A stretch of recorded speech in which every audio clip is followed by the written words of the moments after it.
Hi, Lawrence. How are you? Lawrence and Lori Laurie. back for another week. Yep, another day, another crocodile. Yeah, good to see you. How's your Yeah. week been?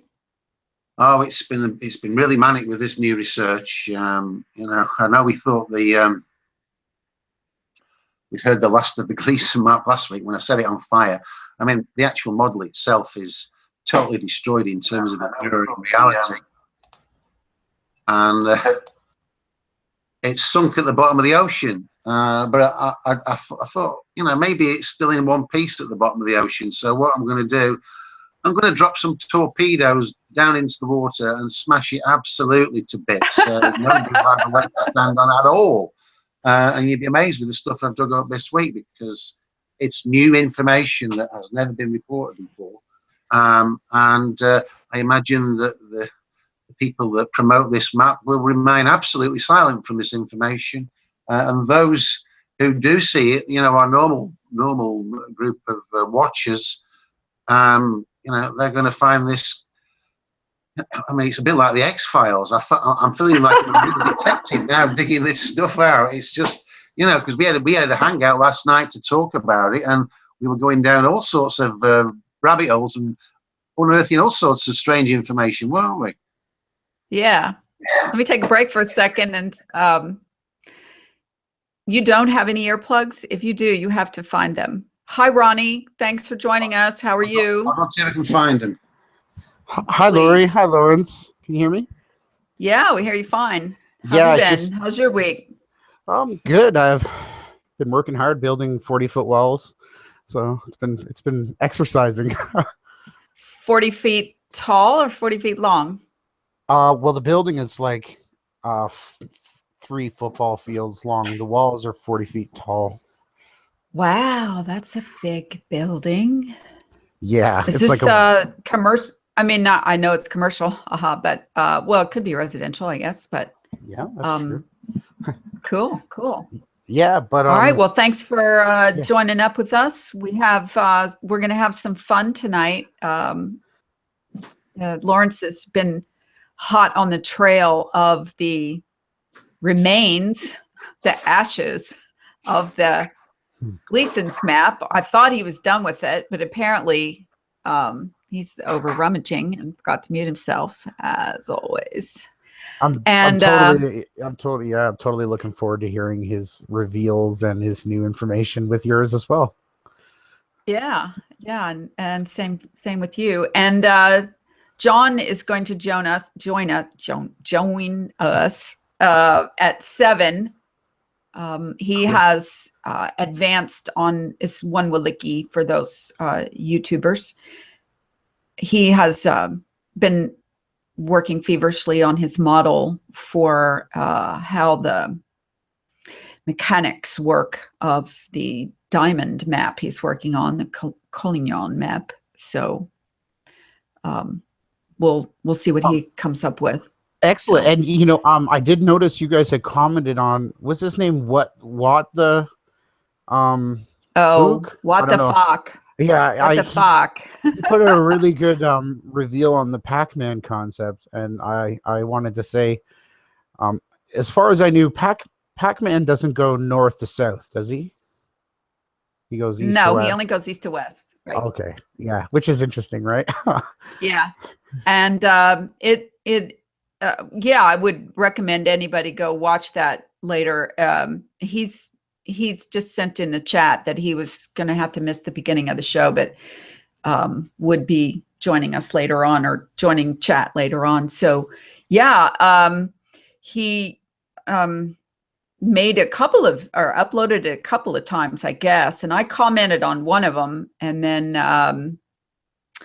our friend Bob at Glowbusters made a nice mean comment underneath of that, which when I went back, I couldn't see. So I don't know if he took it off or what happened, but it made a really interesting synopsis of how Pac-Man works with regards to the sun and the moon and the stars and the ghosts that are in the corners, which are the energy somethings. And it was kind of cool. I mean, I'm going to have to go back and watch it because I didn't have a lot of time to watch it this morning. And so I just sort of scanned through it. But Okay, Lawrence, did you dig out some earbuds or something? Hopefully, please say. You have to unmute yourself because I muted you because you were rummaging again. Okay, so while you are doing your forensic evaluation, I'm going to mute myself. So talk away. That way, maybe we won't get any feedback since we usually do. Okay. Are we over to me now, Laurie? Is that, yeah? Yeah, it's over to you, Lawrence. All I'll right. go and mute. The Gleason map.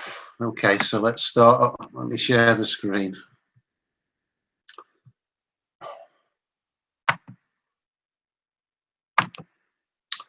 Okay. Not that one.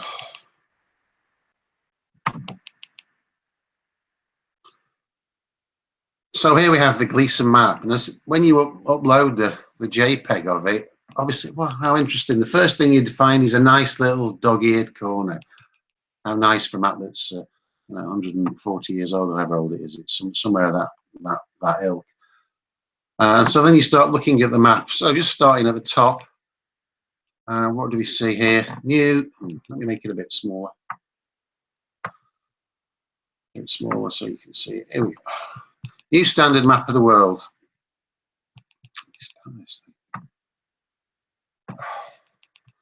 Get off. New standard map of the world, and then you read the words across the top. It says, on the projection of J.S. Christopher, Modern College, Blackheath, England. So, okay, J.S. Christopher. So I've done searches on him before, and I did them all again, and there is no record of anybody by the name of J.S. Christopher. There is no record, any historical record of anybody by the name of J.S. Christopher as a map maker or a cartographer. And you can go and do the Google, you search yourself on that one, and you'll find what I'm saying is true. And then it says Modern College, Blackheath, England, Modern College. So we'd assume that, that this is where J.S. Christopher hung out. But when you go and have a look at Modern College, here we go. Sorry, that's something else. Here we go. Modern College, Blackheath. And it says, showing results for Morden College, Blackheath. So Morden is like an anagram of modern. And when you search on Modern College, it doesn't bring anything up. It just keeps bringing up Morden College. Okay, so let's have a look at Morden College. Has it got anything to do with map making? So we click on that. And it's been going since established 1700. What do they do? Okay, they look after people who've fallen on hard times, and initially it was for, it's going a bit slowly this, for people who were merchants who'd fallen on hard times. And I think at that time they had to be 50. Let's just bring that one up again. About Us. It's a care home, so it's showing the food that they cook. There we go. Applications to the charity, either for accommodation or financial support, must fill the following criteria. They must have in their working lives held a position of responsibility in a profession, commerce, trade or vocation, or have been the partner of someone who has held a position of responsibility in a profession, commerce, trade or vocation. And it's been going on since that time, and basically it's just a care home that's covering a niche market. So let's go back to the map. So we have the map, and Laurie, you sent me, as a reminder, that video that Rob Skiba put out about the map, explaining how the sectors on the outside represented the same land on the inside. But he did mention that the hands in the middle, it's askew, it's not working properly, and that's true for the finger that's moving across. But the metal stud in the middle, what I've actually done with that, I've put a red circle exactly around it, because you can do that on paint.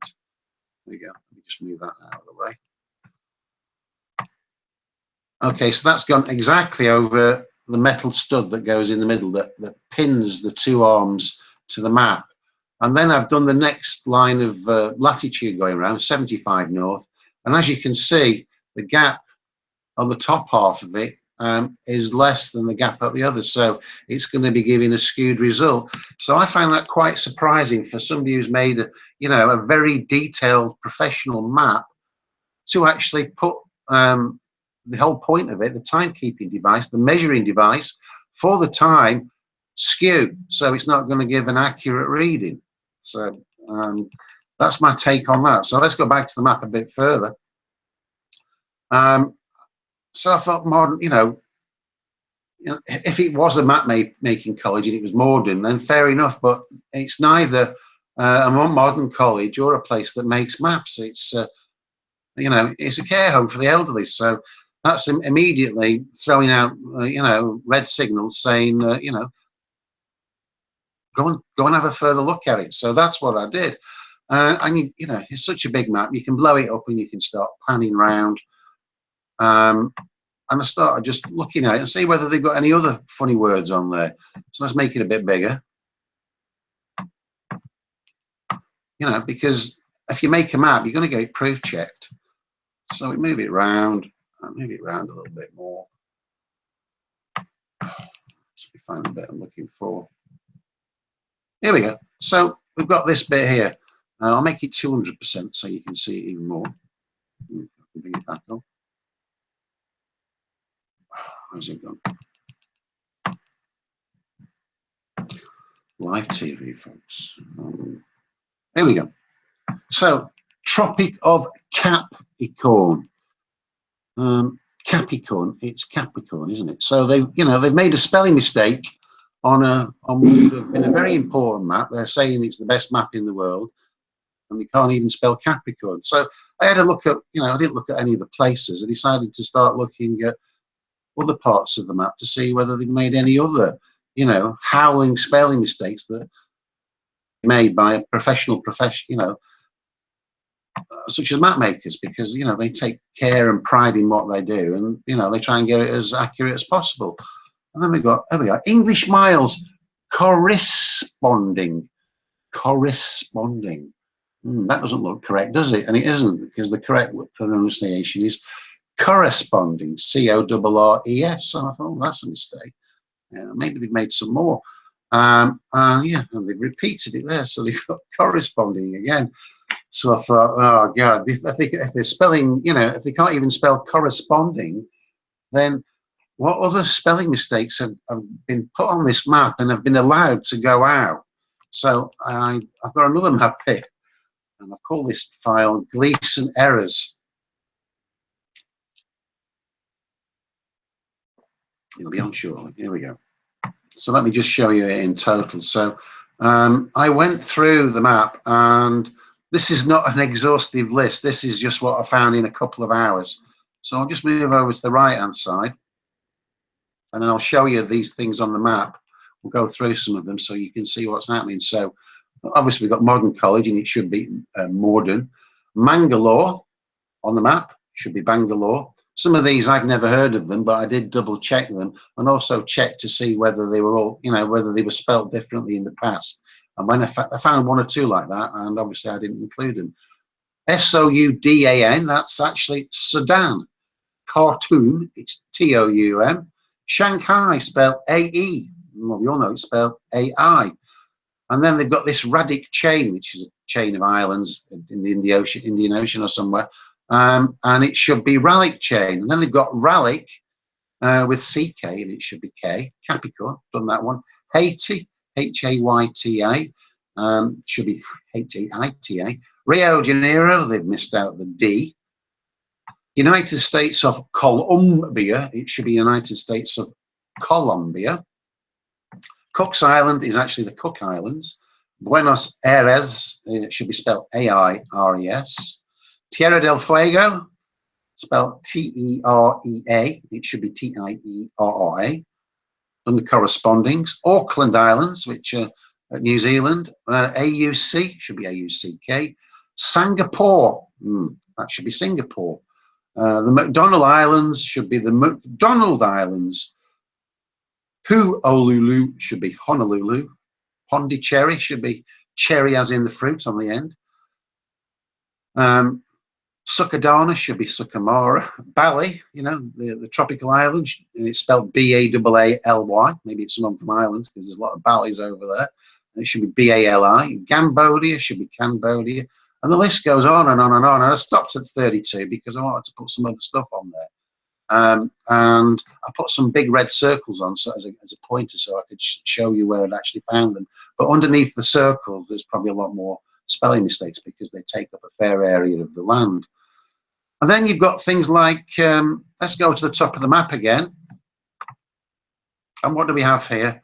Patent allowed, November the 5th. Let's make it bigger so you can see it. Patent allowed, November the 15th, 1892. So that's when the patent was granted, November the 15th, 1892. All right, well, let's go and have a look at the patent and see when it was granted then. Okay, so let's go to patent and find it. Here's the patent. Date patented May the 23rd, 1893. So 6 months later, the patent. So they put the wrong date on the map. Let's go back to the map again. We'll be coming back to this one in a minute or two. Here we are, back to Gleason errors. Okay. Let's make it a bit small so I can see what I'm looking at next.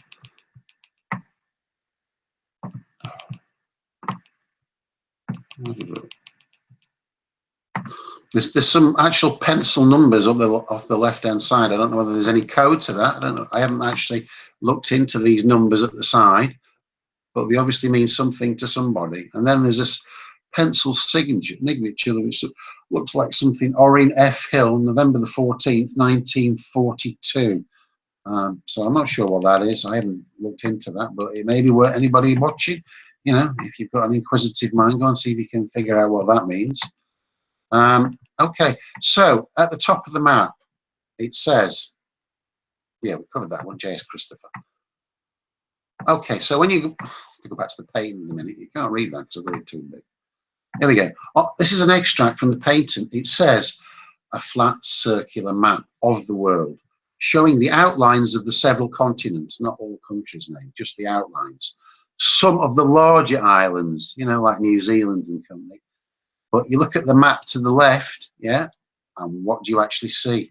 Yeah, you've got every frigging tiny island that ever was. There's literally hundreds and hundreds of islands on it. Let's take a look and see what we can see over here.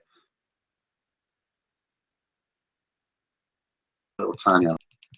Okay, now bear in mind this is a map making, a timekeeping device. So this is over, you know, near Singapore and you know, these eastern islands, and you've got the Philippines, Borneo, New Guinea, Singapore, Burma, islands around. So there's hundreds of little tiny islands there, and then but when you look even further afield, yeah, these islands here in the back end and beyond, Society Island, and you've got Tahiti, Clipperton Island, Duncan Island, Easter Island, Pitcairn, Douche, Disappointment Island, Washington Island, you know, and then over on here you've got the Samoa Islands, Phoenix Islands, and loads of these I've never heard. I've checked they do exist. Gilbert Islands, Caroline Islands. There's literally hundreds and hundreds and hundreds of them. So when the patent was put out, let's go back to the patent and see what the actual specifications of this map was supposed to be. So, okay, let me find that. Gleason patent.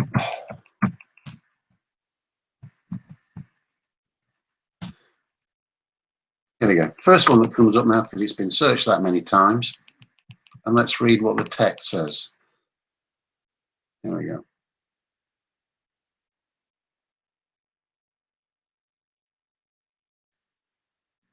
So the bottom bit's telling you about the bit that fits in the middle.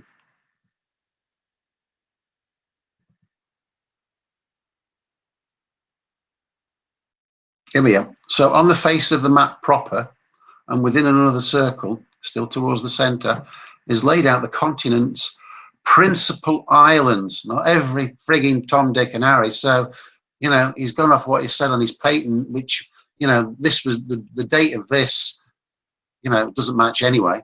So he's gone completely off that. He's put every frigging island there ever is, including some little tiny rocks that are uninhabited. So why would he put those on when there's not even anybody there that would need to use a timekeeping device?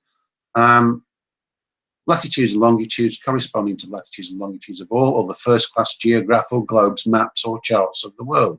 All right, so let's go back to the map again. And take a look at, so you can see for yourself, because I've got these all numbered. So some ones that you're going to be familiar with.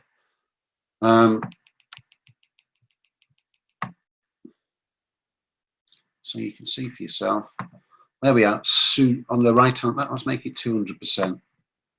So we're a bit in the dark here trying to find our way around, but there we go. There's Shanghai, S-H-A-N-G-A-E.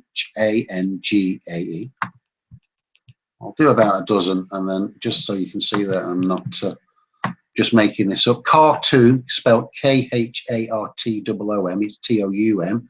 Sudan, as you can see on there, it's got S-O-U-D-A-N. There should be no O in it. Okay. What's that one? Oh, Haiti, H-A-Y-T-E. And then you've got Guinea. Now that's actually Guyana. United States of Colombia. It's Colombia. Yeah, they're mistaking it for the Columbia pictures in America, or whatever. That's Durango. That's spelled incorrectly. In Mexico, to refer to the other side. Bering Strait. Yeah, B-E-H-R-I-N-G. There's no H in it. Kellet Land should be Kellet Land. We can put this information on the link anyway if you want to go and find it. And then in Africa, I started finding all these places that there's no record of them ever existing. A place called Ankobax. Go and search on Ankobax. A-N-K-O-B-A-X. Never existed. Ialoro. Never existed. Ganane. Never existed. Ajahn Mahadisha. Never existed. You know, there's loads of little places that are found in Africa that there's no record of them ever in existed, and lots of obscure ones only that do exist. So, you know, I've checked hundreds. There's the Ralik Islands. So the Ralik chain, put it down twice for some reason. Maybe they forgot to put it the first time, but it's L-I-K. So you've got Ralik and Raddik. There's obviously a dick who made this map. So let's just come out of that and take the story on a bit further. Do anybody want to ask me some questions before I take this on a bit more? Because I've covered quite a bit already. Ronnie and John? I have one. Yeah. Let's wait for the feedback for a second.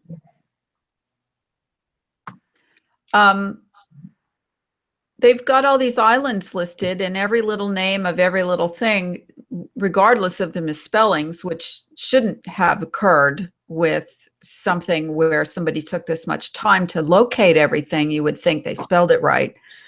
But yeah, well, they would have if it's truly designed as a timekeeping device, and the purpose of it is there were two arms on it.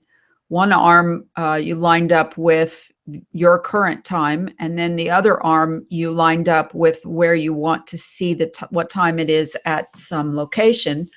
If you'll zoom in on the United States, you'll notice that they took the time to put all those little bitty islands in there, but they didn't put all the major cities. They didn't put even the capitals of the different states.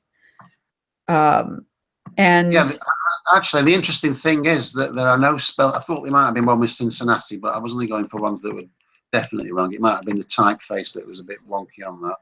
But if you look at, you know, this mistakes everywhere, but in the United States. So apart from Cincinnati. So you know how to spell Cincinnati, C-I-N-C-I-N-I-T-I. Well, And it does. It looks like instead of double N, it looks like UN. I mean, they just have sorry. just have such a, you know, Helena, Montana, St. Paul, Minnesota, you know, Nashville, Tennessee, New Orleans, Austin, Santa Fe, Denver, Lake City, Salt Lake City, and then all of Florida. Well, Hudson's Bay is not spelled Hudson. It's like Harrison or something. And that's, you know, a major waterway through North America. Yeah. So, Is it not? I thought it was, Ronnie. I thought it was Hudson Bay. Oh, it does it say Bay. Hudson? Yeah, it does say Hudson. Yeah. Okay, sorry. Hudson. Yeah, it does. Okay, Yeah, look, make it a bit bigger. Well, That's you know, 500%. I have a little minor spell of dyslexia, but if I was actually making a map, you know, you would think you would, you know, how can this? I wish you guys could play. Okay, so they do have it spelled. That Rob Skiba video where he states that this is the most brilliant, accurate map ever. This kind of calls into question his intelligence. I'm sorry, everybody, but Well, I mean, obviously we understand that this was supposed to have been made in late 1800s, and perhaps they changed the spelling of a few places between now and then. Okay, I will go that far and say perhaps, but Lower California, I mean, there's a perfect example right there. That's not California, that's Mexico. And so it's just, there's a lot of really weird little idiosyncrasies about this. Lawrence, go scan over to Europe for me for a minute, and let's see how detailed they got with. Well, you got all your big red dots all over everywhere. Yeah, I'll bring a clean map up to look at. Yeah, if you would, that'd be great. Because, you know, what the whole purpose of this thing was to be able to quickly, I mean, he went to the point of getting a patent and all that stuff. Now, what he claims on this map is not being claimed by the patent office. It's being claimed by the map maker. But the idea is that you were supposed to be able to take that little arm and swing it to where you want to know what time it is there, and compare that to the time where you are, so you'll know how many hours ahead or behind this other place is compared to where you are. So yeah, they just have like Italy, you know, they got Sicily and Sardinia and some, you know, a few places, but just Finland, Sweden, Norway.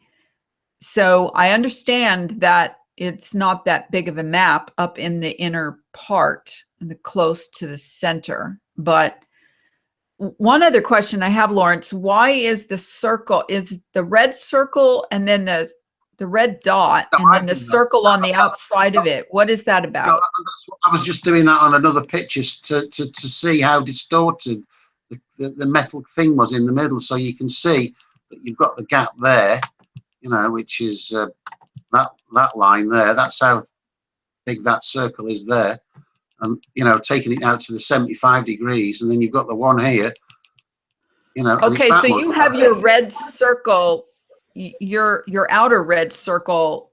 That's the 75 degrees. Yeah, it's just to show the 75 degree line. Okay. You look, the red represents the stud in the middle because it had frayed a bit. You know, it hadn't been damaged. The stud hadn't been damaged, but the cardboard over it had peeled away a little bit. So let me ask another question. Zoom out a little bit, please. And the black and white. Zoom in, you mean, or zoom out? No, I want to see it larger. No, I want to see a more. Zoom out, not in, out. You mean you want it smaller? I want it smaller. Zooming in, isn't it? Okay. Now bring it down a little bit so we can see the arm better. Okay.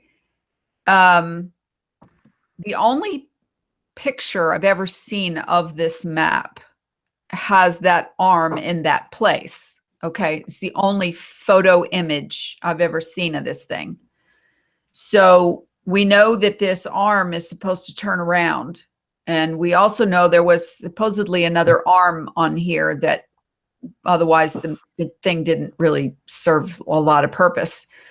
The black and white segments that are on there are that's the part that you're supposed to line up, not the outer swing edge where the line curves around, correct? You're supposed to use the black and white line. You're doing it on longitude, yeah. Right. And so each one of those segments is supposed to represent a distance, correct? 15 degrees? Yeah. Isn't that what it is, 15 degrees? Those lines of latitude are going in 15-degree chunks, yeah, 75, okay. 60. Something about this thing looks like that if you swung this arm around, that the lines of latitude wouldn't match up right, but maybe they do. It just looks a little skewed. It is skewed. The stud in the middle isn't skewed, but the arm, it's like somebody's assembled this to mirror the original one, but they haven't put it on properly. Okay. You know, you can see that this is map as far as I'm concerned. You make your own decisions. It's a forgery because no map maker would, you know, print a load of these maps off to sell to people, and then he would put the stud in the middle, not directly through the middle. He'd put it askew, which would mean all his readings would be askew. Nobody'd do that, you know. Professional map makers, they're selling a device, it has to work. You know, if I had this map, I'd have took it back saying, you know, you've not lined the eyelet in the middle up properly. Lawrence, go back to the patent page, please, if you would, and let's see the one that was applied for, the drawing that is actually on that patent page. Because there was an original drawing that was submitted for patent. That's how we know there were two arms on it. Yeah. Okay. And as you can see on make it smaller. Places aren't named. It's make it smaller, please. Make it smaller, please. All right. Okay. You know, the places, there's no place names there apart from the oceans. You know, so in between submitting this patent, where the dates don't match anyway, this is patent after the map was actually published, if it was indeed published. You know, all that detail isn't there, and all the peripheral on the outside, like about solstices at the bottom, there's no mention of that, and nothing about it being the standard map of the world with J.S. Christopher of Morden College, Blackheath, England. All that was added later, you know, probably 2 years ago in a basement in Buffalo, probably. Okay. Move it up a little higher and to the center. Okay. I want to see the G and the H. Okay. Figure 1, G and H. G is one arm, H is the other arm. Can you show me on the patent information anything that describes what G and H are supposed to be for? Yeah, just a minute. I'll have to go back to the patent. There we go. So it tells you in detail as to how it works. Okay, so it says referring. Hold on. I'll make it larger. No, what I'd like to. What I'd like to do is I'd like to read what it talks about G and H and the other letters. All right, well, you read it then. Okay, there it is. In operating with this map, I employ two indicating arms, G and H, pivoted together by means of a pin, A, having a flange.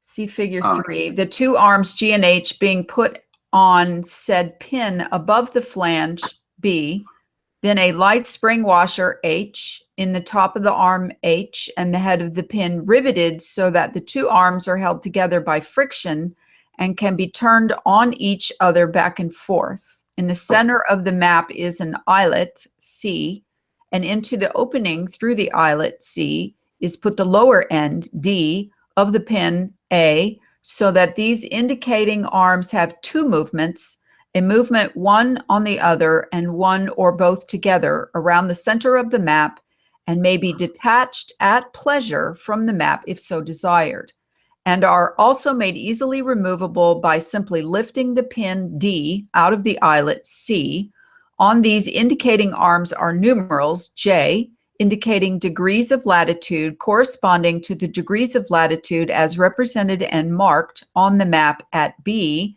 at 30 degrees west of Greenwich. By bringing either of the indicator arms to any given point, the latitude and longitude of the said point may at once be determined without future computation. Okay, so in order to, could you scroll up a little bit, Lawrence? Yeah. In order to ascertain the time of day or night in any part of the world corresponding to your own meridian time, first place the lower indicating arm G into the center socket O or receptacle, letting the graduate edge of the arm be in line on your own meridian time. For instance, if it be New York, which is the 15th meridian. Now you wish London's corresponding time, place the arm H on 5, the meridian of Greenwich, which is London, and marked F, at the same time holding the arm G in its place. You have now got the absolute corresponding difference of time between New York and London, which is 5 hours in round numbers. Next, look at your own pocket time or clock, and if it be just 11 o'clock, move the arm G to 11, and the arm H will still retain its relative position to arm G, as the two arms are held to each other by friction and indicate 6 p whatever, or the corresponding fractional parts of an hour, be it more or less. Thus, the time stands at already computed to any child who is able to read the time of day from the face of an ordinary clock. Again, in order to give the child the most simple lesson, first I would get the difference of the time between the two places as above mentioned. Then placing the arm G at 12, of course the arm H will stand at 5 p.m. for London, and there is no computation or counting for the child to make. He thus reads the hour and fractional part thereof from the dial of the map. The utility of such a computating map will be obvious, not only to the school child, but for an adult or official person. The map is not so extorted as to lose the relative latitude and longitude of any places on the land or sea, but retains all latitudes and longitudes of places agreeing with other recognized authors, and as the proper relations of continents and countries all stand in their relative position to each other, they are thus impressed upon the mind of the student. The extortion of the map from that of a globe consists mainly in the straightening out of the meridian lines, allowing each to retain their original value from Greenwich, the equator, to the two poles. Up the wall, up the wall. Up the wall, up the wall, up the wall. Did it just say extortion and to brainwash? I think they meant, the extortion of the map. I think they mean the extent or the contorted, more or less, I think. Wow. You guys have just blown my mind. Well, the idea, obviously, is that what are we sharing here? Okay, Lawrence is not sharing anymore. One of the things that is important to understand is that this was never created as a flat Earth map. It was created as a timekeeping device, which is what we've been saying for a long time now. Now you can understand what that actually means. And the point of it was to use this. It was just a little invention that the guy made using a flattened out globe map. And we don't even know how many of these were printed. And I did go online to try to look on eBay or any place that I could find to try to actually buy one of these maps. And I couldn't find any that were immediately for sale. Now, somebody might find something I didn't find. So if you do, please let me know, because I would like to know what they would be selling for. The only one that we know of is in the Boston Library. And it was donated by someone to the library, and I'm sure there's a story behind that. But it just happened upon the scene a couple of years ago, right, Lawrence? Isn't that when it got donated? It came out of nowhere a couple of years ago, just as Flat Earth was taking off. Could you stop screen sharing for a second or go back? Let's go back to your presentation. I'm sure you have more. Oh yeah, I've only just started. Yeah, all right. Yeah, so Okay.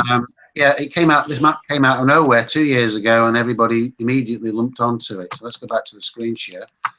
Let's just go back to the main map again. Let's have a look. Back to the Gleason map. Okay, so obviously you've got, you know, I found these spelling mistakes in a couple of hours. There may well be 50 and even 100 spelling mistakes on there.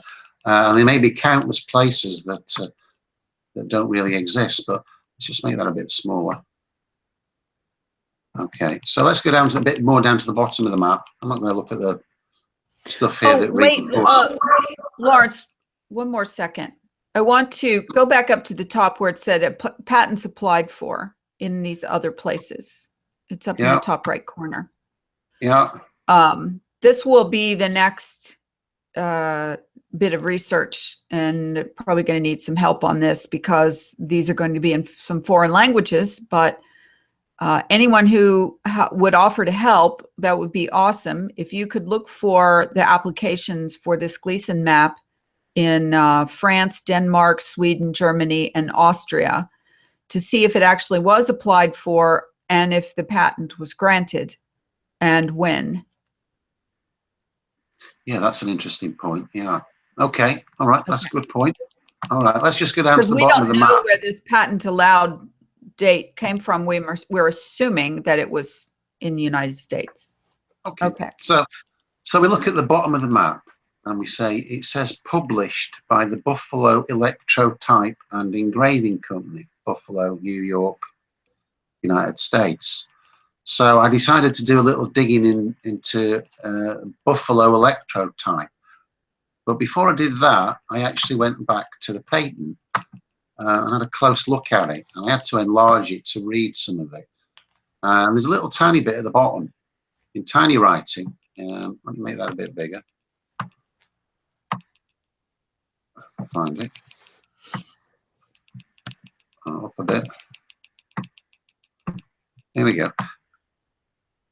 So all the documentation for the patent was done by the Norris Peters Company, Photolitho, Washington, D.C.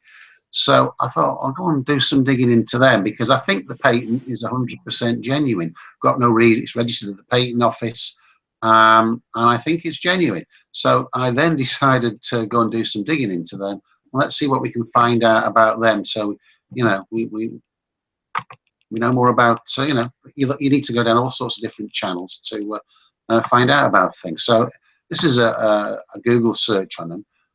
And the Norris Peters Company, looking at this, they made lots and lots of maps. Washington, D.C., the Norris Peters Company, Photolitho, Internet Archive, and they've got 140 maps registered just in the Washington, D.C. So let's click on that. Let's just have a look, see what it says.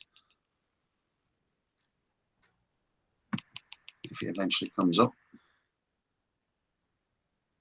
Okay, so there you've got what it is, and you can go through it, and you've got here the stuff that they've done. Atlas of ports, cities, and localities of the island of Cuba. You can actually click on that. Let's see what that brings up. Let's see what sort of work they're doing.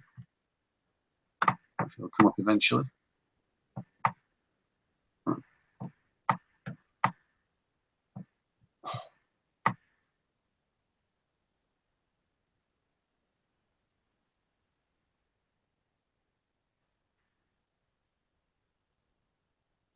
Oh, I can't get it up on that one. There we go.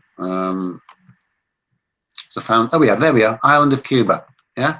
So you can actually take a look at that, and it's not very good, you know, but you can see what they're doing. You can see that it's a well put together compilation of the maps. You know what I mean? It's just churning along a little bit at the moment. And they've done these for all sorts of islands and countries all over the world, doing all sorts of maps for them. computer seems to have gone on a bit of a go slow at the moment. There we go. So you go through all the pages, and you've got these highly, Pinar del Rio, and you get a whole book of all these detailed maps that they've done. So, and they've done maps for the government and all sorts of people, So on that one there, they said they got 140 maps. So you can check that out for yourself anyway. Would we know if there's any spelling errors? Pardon? Would we know if there's any spelling errors? Oh, I don't know. I don't know with that one. But so as far as I'm concerned, the patent is 100% genuine. So so what else have if we go back to the so why is Norris Peters listed on the patent instead of Alexander Gleason or J.S. Christopher or any of the other people? My view is that obviously Norris Peters are genuine makers of maps, and Gleason are not. As far as I'm concerned, Gleason is just some small company that they found existed in the past and attributed it to them. So if we just go back to so Gleason is not really a map maker. Gleason just came up with an idea for a patent for a timekeeping device. Yeah, he's not a map maker at all. Right. So the patent was not about the map. The patent was about the timekeeping device. Yeah, so here we've got anyway. So this is the Buffalo Electrotype and Engraving Company. And then you say, well, what other maps have they done? Yeah. And you can go and research this for yourself. They've got one other map that I could find searching for ages online over the past few days. So let's take a look at the map that they've got. And this is going to be a bit of an eye-opener for you.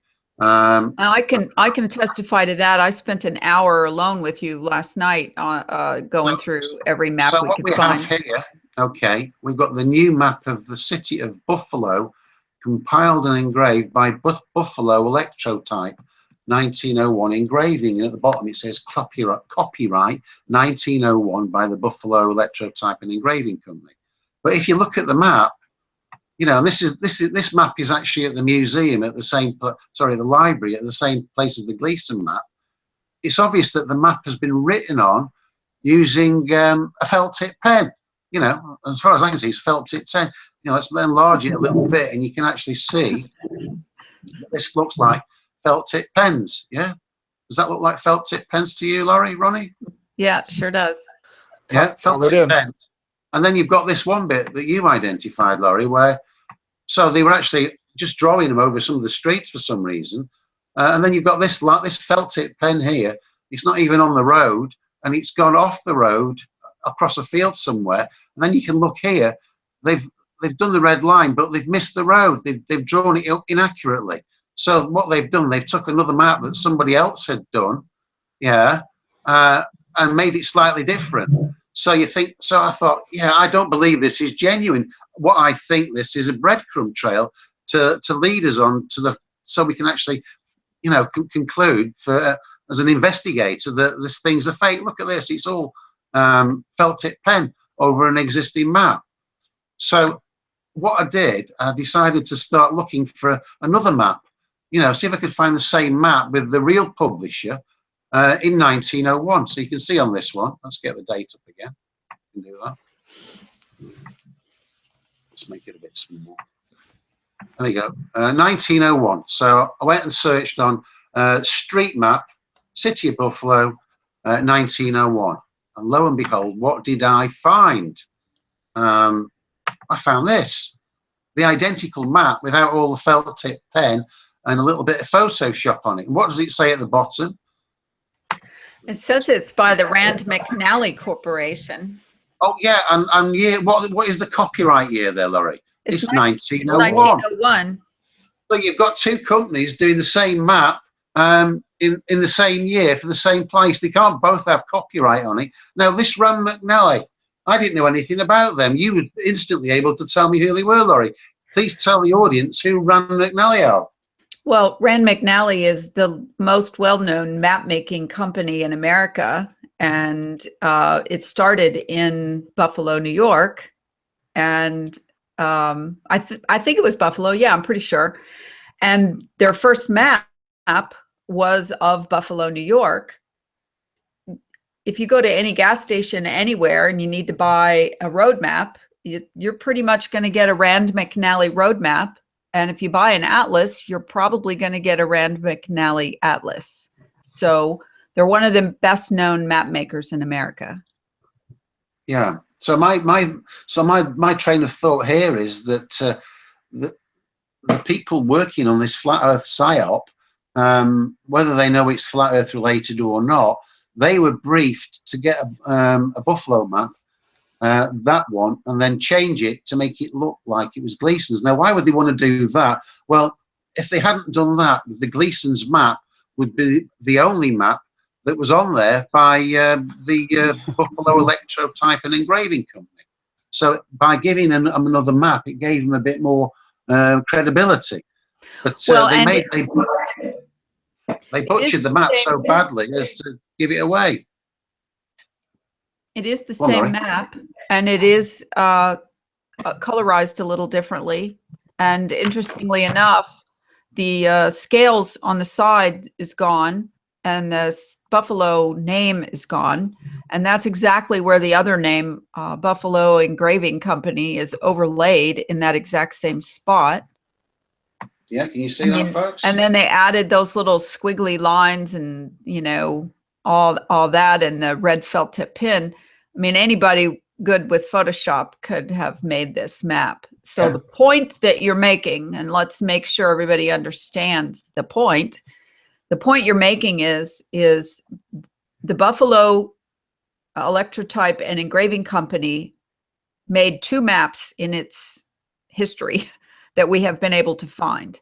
This Buffalo map, which they say they copyrighted, but it is also copyrighted by the Rand McNally Corporation, which was removed at the bottom of this map and added in that they copyrighted it. And the Gleason map. Those are the only two maps this infamous Buffalo Engraving Company ever made. Yeah, correct? So yeah, that's right. So let's expand on this, Laurie. Now, what can we conclude from this? We have got clear evidence here that somebody somewhere has deliberately manipulated a map to make it look like the maker of the Gleason map also made other maps. And the evidence is that the Gleason map is entirely fake because the information on it is fake. You know, there is no modern college, there is no J.S. Christopher, and the makers of the map do not make maps. You know, if we've proven that they forged one, then it can be implied that they forged the other, and one was put there just to basically support the other. So this proves, in my book anyway, you make your own decisions, this proves to me that there was a deliberate ploy to release this map into the flat earth community to reinforce the false model that has been adopted by literally every big name in flat earth, apart from us. If you think we're a big name, they have all lumped on with this map. None of them have stood out and said, yeah, you're right, this is a psyop to perpetrate a false model on the flat earth community. And there you have it. This is a cut and dried case in my, all the evidence points to that. And then all the horrendous spelling mistakes on the map. I mean, no map maker in his right mind would do that. They would get someone to go and double check it. And they started off with a blank sheet of paper. They would have had to write down the names of all these islands. There's no way they're going to make that many mistakes when they're doing it. They do it carefully and make sure they got it right. But they've deliberately put it out in such a way that they knew at some point somebody would identify all these horrendous errors on the map. Now, forgetting about mentioning that the map just doesn't fit reality anyway. The map itself is a forgery. And that's my position on it. Well, So what do you... I'll talk when you mute yourself. Oh. Okay. I did some additional digging on the Buffalo Engraving and Electrotype Company after Lawrence brought this up. And it literally actually wasn't so much a printing company because the big company in Buffalo at the time was called the Courier, and it was by strategically location wise, and but the electrotype and engraving is the company that makes the plate for the printing. They're not actually the printer. There's a publisher who actually does the printing, but this company only makes the plate, the electrotype, that they use for printing. And they did this for other companies. And so their main claim to fame was that they were an illustrator and they made advertising plates and such for other companies. I'm going to do a screen share real quick and get my desktop. Let's see here. Hold on one second. I have a few too many. Okay, I'm opening up something. So if you'll bear with me just one second, I should have had this open.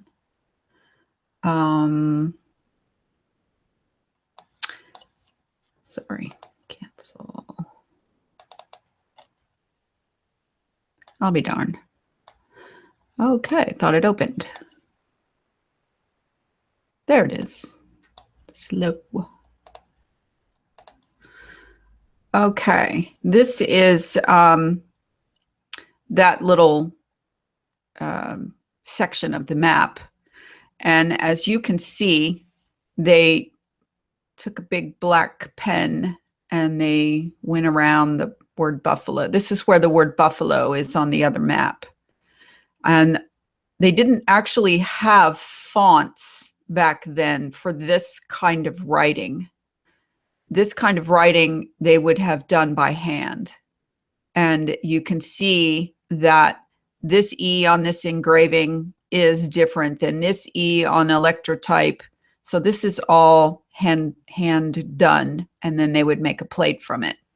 And the plate, you know, for those who never did any printing, we did some printing when I was in high school and they showed us how it worked, is it's literally a tin, a copper plate. And that's what they engrave, inset the engraving into it, and then they put the ink on there, and that's what's used as the printer. So somebody would have had to have drawn this out, and the way to have done that would be to go back in the archives and find old-fashioned printing and graphics and stuff. And this company was advertised in the, what was the name of that, Lawrence? The Pan America. You're muted. Yeah, have you not got that? Yeah, there wasn't. Did you save that? It wasn't a map of the world or a place. It was just a map of. It was another forgery, actually. It was a map of the Pan. This festival in 1901. I've got it somewhere. Yeah, me too. I'll look for it. Do you want to bring that one? Do you want me to I'll have find to look for it. I can't locate it real quickly. I thought I had it on my desktop, but it's not there now. So Ronnie, what do you have for a synopsis on all of this? Well, can you hear me? Yeah. I'm absolutely blown out of the water. To be honest with you, I'm a little bit disappointed in myself for not noticing any of this, but in my defense, I do have a slight form of dyslexia, and anyone who's seen my videos will attest to that. But excellent research on both of your behalfs. This completely verifies to me that it was either intended to be a hoax or it was just created by someone like, you know, Eric Dubé's handler, or sorry to say name names, but, you know, this is clear-cut case. I can't accept anything from that map ever again. Great job. Thank you. Here it is, Lawrence. This is the ad that was in the Pan American, whatever that was, old advertising book that we found online. And as you can see, this is also hand drawn. Let me see if I can make this any bigger. Hold on. It's going to probably break down pretty quick. Okay, so you can see right here, this is where they were located, Buffalo, New York, 14 through 24 Wells Street, largest facilities. We produce every kind of plate used on a printing press. Okay, It doesn't say anything here about printing. Right, we don't, nothing about printing maps. Okay. Plus this is all hand drawn. Again, notice the different E here for electrotype, the different E here for engraving. And here it says wood and wax engravings, halftone and zinc etchings, appropriate illustrations, give attraction to a business announcement, send for samples. Okay. And so this is the Buffalo Electrotype and Engraving Company, and there are two maps they so-called printed. Was the map of Buffalo that you saw, which is the same as the Rand McNally map, which Rand McNally had the Courier Company print, who is also in Buffalo, and then so-called they printed the Gleason's map. We have no idea how many were printed. And how many were sold, so on and so forth. It looked like a kind of a bomb as far as I'm concerned, as far as a patent. It doesn't look like anything anybody was going to make a lot of money off of. Yeah, I've got that thing now, Laurie, so let me show that thing. Let me get the screen back. This is another one that they attributed to themselves. It's not a map of, it's just a map of a festival in 1901. Where's that gone? That's not it.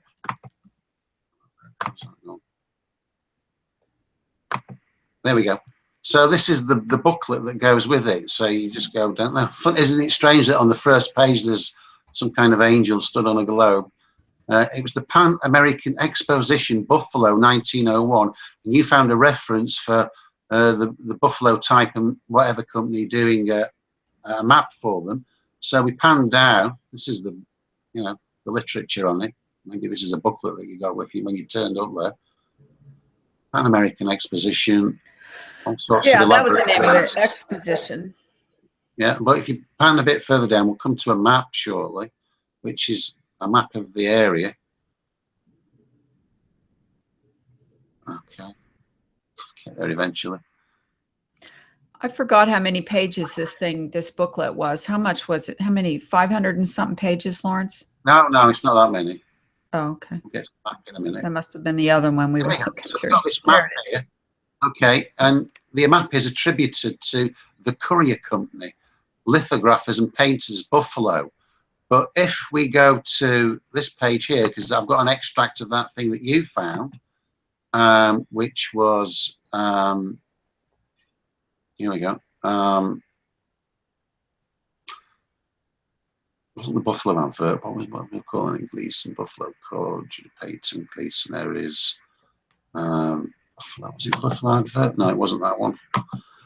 Felted pen, no. Gleason areas, Gleason Buffalo advert. Have you got that thing that you sent me, Laurie, which showed that you did a search on it and got a copy of the search? I'll go back to that other Facebook page and get it. We did about 39,000 searches. Yeah, well, on that one, it was attributed to the Courier. Yeah, I just said that a little bit ago. The Courier Company was the printing company. Yeah. That was the big printer in that area. Yeah. Yeah. So, oops, I want to see my Facebook page. Yeah, so,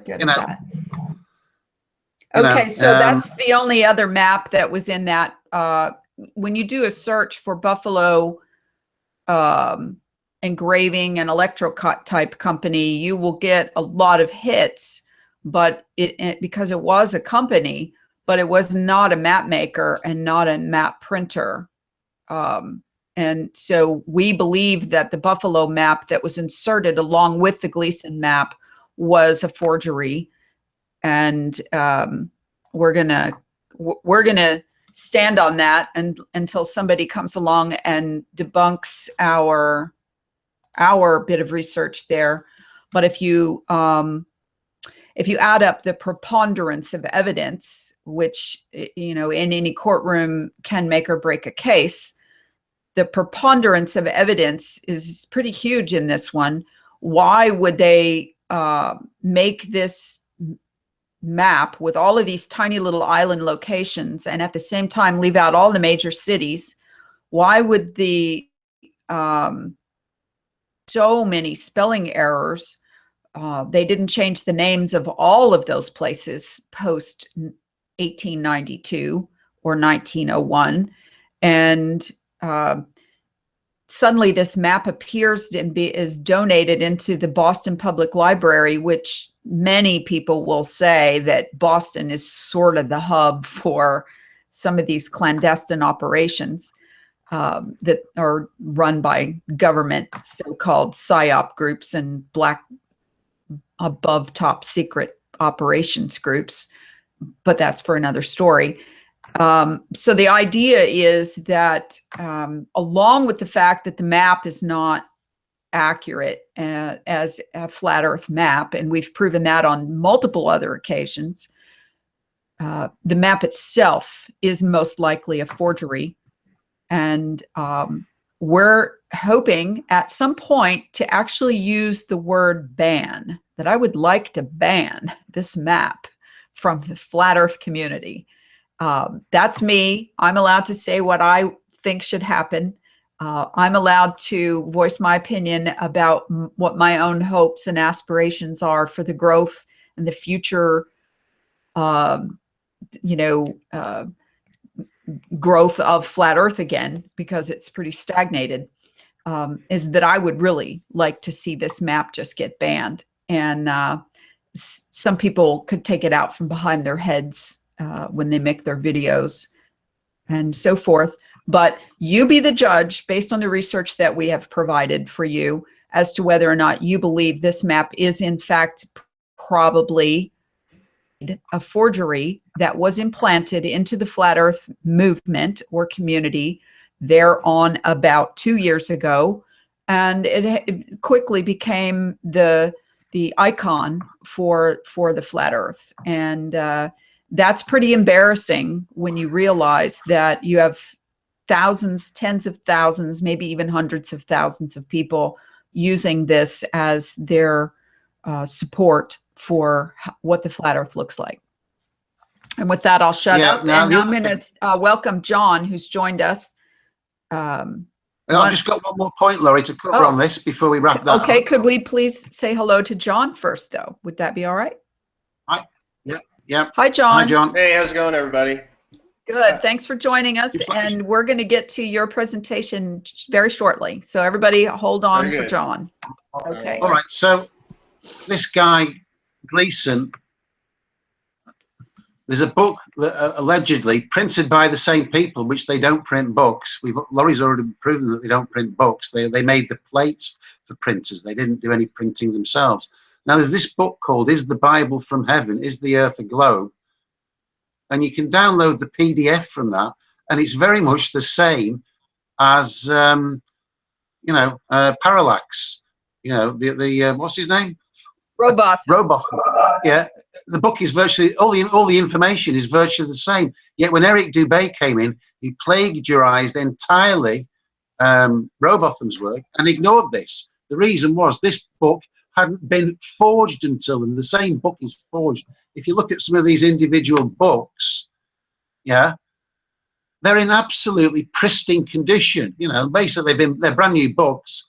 All the gold lettering is in perfect condition, and they've just slightly dog-eared, the spine of the book to make it look like it's old. But every copy that you see, yeah, they're all in absolutely fantastic condition. Paul Michael Bales had got a copy, and he said it was in absolutely excellent condition. So I asked him what it smelled. Did it smell of old books? And it did. but I work in fragrances myself, and you can make a fragrance that smells of old books, just as I can make a fragrance that will remind you of churches. So all they probably did was impregnate the paper before they made the book so that it smelled old. But this book, my book, you know, make your own mind up on it. Go and read it and look at all the similarities between this and Robotham, and you'll see it's reinforcing once again the false model, as is the map. So you've got two things that have been forged, placed into the Flat Earth community to support the false model, which has been endorsed by virtually everybody aside from us. So either we're liars or they're liars, and they just ignore all this information. This, for me, this is groundbreaking information tonight, and I'll bet your bottom dollar none of the big channels are going to pick up on this and say, did you see the Flat Earth Conspiracy Show? They've absolutely sunk the Gleason Map. It's a forgery. No, they won't. They'll ignore it because that's their brief. They're cults. Well, they're either cults or agents, one of the two, or maybe both at the same time. Okay. Yeah. Thank so, you. Welcome, John. I'm out of that now.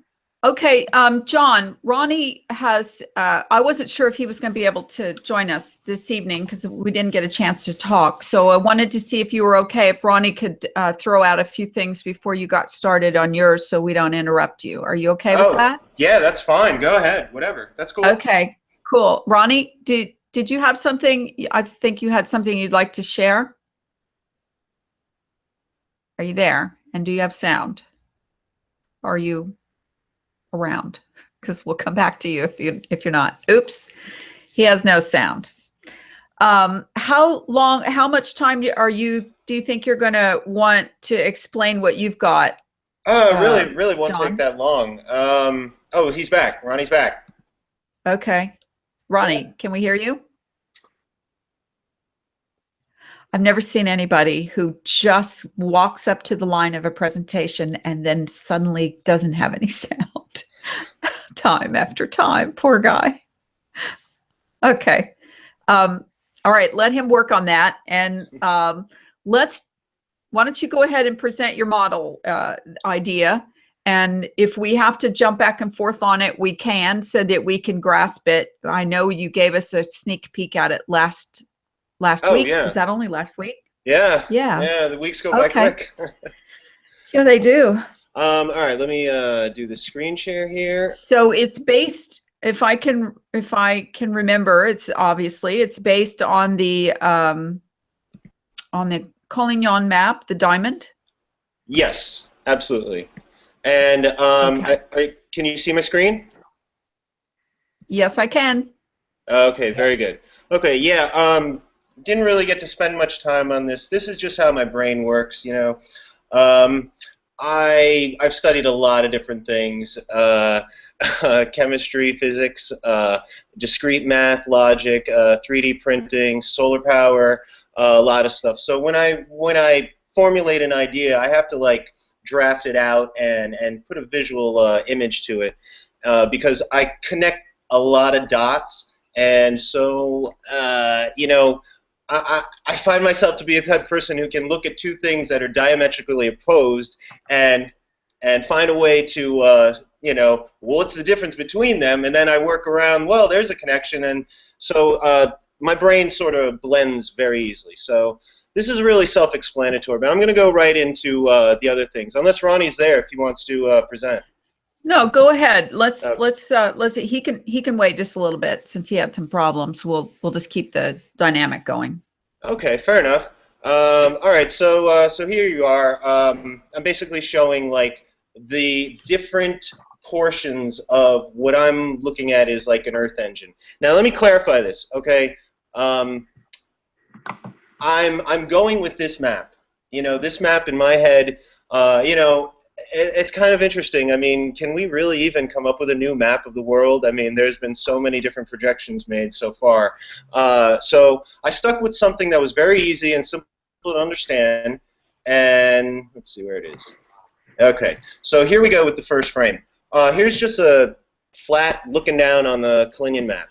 I'm basically taking the lines of longitude, latitude. I get I'm so dyslexic. Lines going up.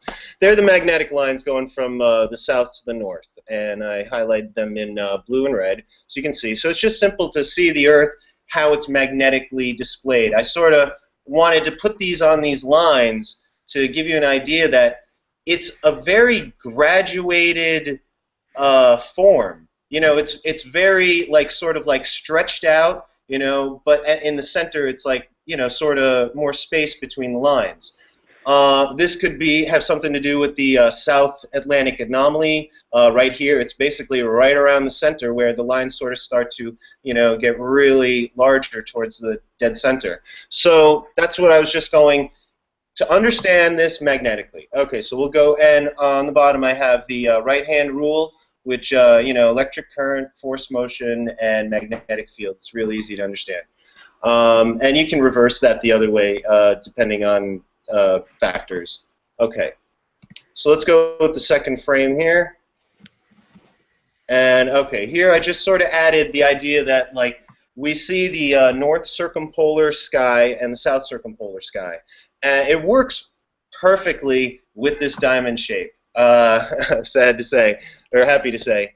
I sort of give you an idea of the ecliptic, the constellations, and just a rough idea of, you know, what the north is doing, spinning one way, and what the south is doing, spinning the other way. And in the center, it's generally, you know, on an even keel, straight across. And I show the Southern Cross as well as the Dippers and Polaris being right at the center of the pole. Okay, so that's real simple to understand. Let's go to the next one. I'm taking it frame by frame to understand, to basically like integrate all these separate things and to show how they sort of flow together. And like I said, with this model, this seems the best model to work with, in my mind. Okay, here I have the path of the constellations in the sky, and it basically takes the same route as the moon or the sun if you look at the sun throughout the year. So not as the sun as a straight line across during the day, but during the year. Okay. I also want to mention that the North Pole and the South Pole, they both rotate at about 24 hours, just a little less than 23 something. And so that's quite significant because that's basically the daytime-nighttime limiter. It's, you know, it's either on or it's off. If you look at the Big Dipper in the sky at night, you know, the next day will go by and you'll see it again in the sky and it'll be right there again, ready to go. Okay, so let's go with frame 4. Is everyone following along okay? Yep. Okay. Now here I overlaid the path of the moon and the path of the sun. For various reasons, the sun, I'm showing it for the year. Just to show how it's fascinating how this looks like DNA. So that's a snap zenith, right? It's beautiful. Oh, thank you. You know, this is no part. I mean, if you wanted to map out what time of year or, you know, what year that was, you could probably figure it out. The yellow line is the ecliptic, and it's the zenith from the position every day along its path between the two tropics, right? That's the sun doesn't go up and down. That's no. This is just, yeah, I'm just showing it. I should denote that that's just the yearly path of the sun at any given time. Okay. Yeah, it's awesome. It's beautiful. You know, I'm just taking what we observe, what we can all agree on that we're observing, and so I'm like integrating it all together, how it works just above the sky. I mean, just above the Earth, excuse me, in the sky. I show arrows here to show that the sun goes east to west. The constellations generally, you know, I use those fluid arrows to, you know, just, it's nice undulating to signify between the different parts. Now the moon, here's the thing. Okay, I don't know if we're all in agreement on this, but I see that the moon, you know, it does a cycle in what, 28 days, 29, 30, whatever. But it you know, it decays, you know, so it's moving backward. So in some way or fashion, I'm seeing that with the idea of phase conjugation, you know, the idea of two things sort of coming together, meeting and passing. And if you want to look at it, they're going the same way you can. It works either way, I think. But it's a good way of, like, showing polar opposites of sorts. Okay. Are there any questions so far? John, The only question I have one. Sure. When you said the poles rotate, you're actually talking about the stars at the poles, not the poles themselves. I just want Correct. to clear that up for the Correct. podcast listeners. Okay. Oh, sure, correct. Yeah, we're looking at a top-down view, and I have a slightly elliptical path. It's artistic freedom. Well, this is one of those moments when I want to announce anyone who's listening to this on the podcast, on iTunes, downloads like that, you're probably going to want to come to the channel and watch this portion of the video so that you can actually see the illustration that John has made, because it's very intricate in the way that it looks, but it's actually very simple in the way that it works. Very well said, Lori. Thank you. You're welcome. yeah, good work, John. I mean, Oh, one thank you, of the Lawrence. interesting one that we could do with for the to make things simple for people is if you could take a Collignon map and then do a version with somebody standing in the northern hemisphere and superimpose on the map how the star trails would look, and then somebody in the northern hemisphere, northern hemiplane looking north, and then somebody in the southern hemiplane looking south, superimpose the star trails on the map so that you can show that they actually make sense on this map, because they don't on the AE map. Excellent point. Excellent point. Well, I mean, they are superimposed behind it. It is very faint, Lawrence, but Yeah. he's got the just wanted to idea start. that if you're south looking south and north looking north, you're going to see the two poles, which would absolutely not show up on the AE single pole version of those who believe that. That As is above, absolutely so below. correct. Yes, exactly. Well said, Ronnie. Well, I yeah, didn't hear what Ronnie because said. What did Ronnie say? As above, so below. As above, so below. Perfect. Okay. Oh my God, what an oldie but a goodie, right? Yes. Yeah, Lawrence, to address your point, it's difficult to see. I just give a sprinkling Oh, of, you've got the star trail. Sorry, I can see you've Yeah. got them there. Yeah. Okay, yeah, and I put in certain constellations. If you can catch it, that's Orion. Did I get it backwards? It has to be backwards. Oh, by the way, it has to be backwards because we'd be seeing it this way. So I'm doing it how we see it in the sky, but basically you just reverse it. Right. And yeah. That's No, no this big is one of those. This is one of those things where you would have to. Do you have this photograph posted anywhere? Like, I don't know, one of those photo posting places, because you can't really put photos on YouTube, where we could put a link to it so that people could go and view it and be able to enlarge it. Yeah, you need a larger version so you can actually get a better look at what you've put out there, John. Plus, I Oh, think. Right. It looks Yeah, very interesting. Oh, thank you. Yes, I will be posting it to Google Plus. So anyone. Who Okay, wants, so I'll if you share do the that, link will with you you. share a link with me, and I'll put it in the description. Absolutely. Thank you.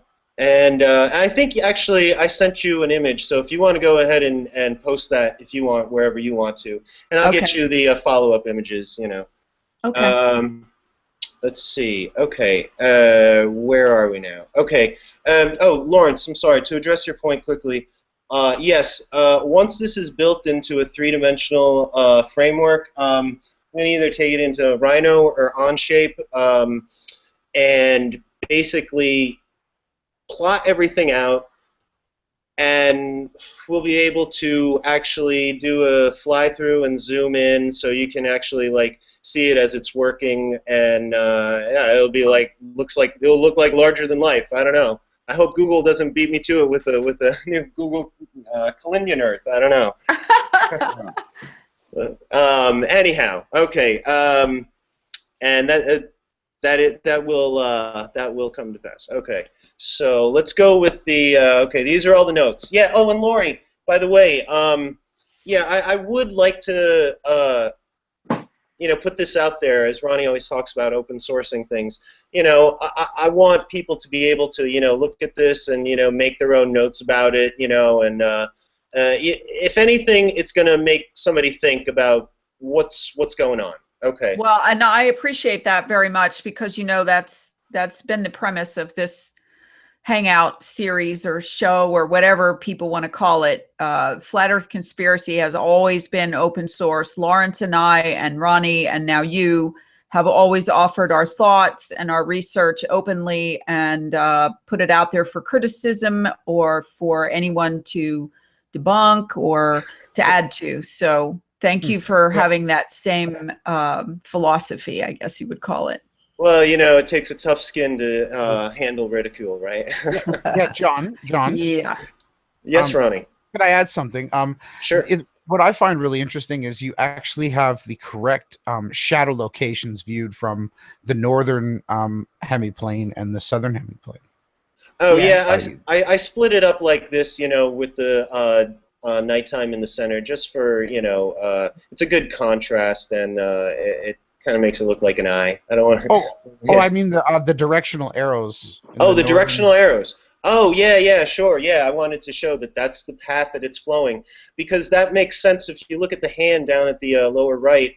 I mean, you get a sense of electrical current. If the electrical current is the form of the sun, or let's say the event of the sun passing the sky, and the magnetic field is going that way, well, then you could easily work out that the force could be, or, reverse it the other way, gravity, vacuum, whatever.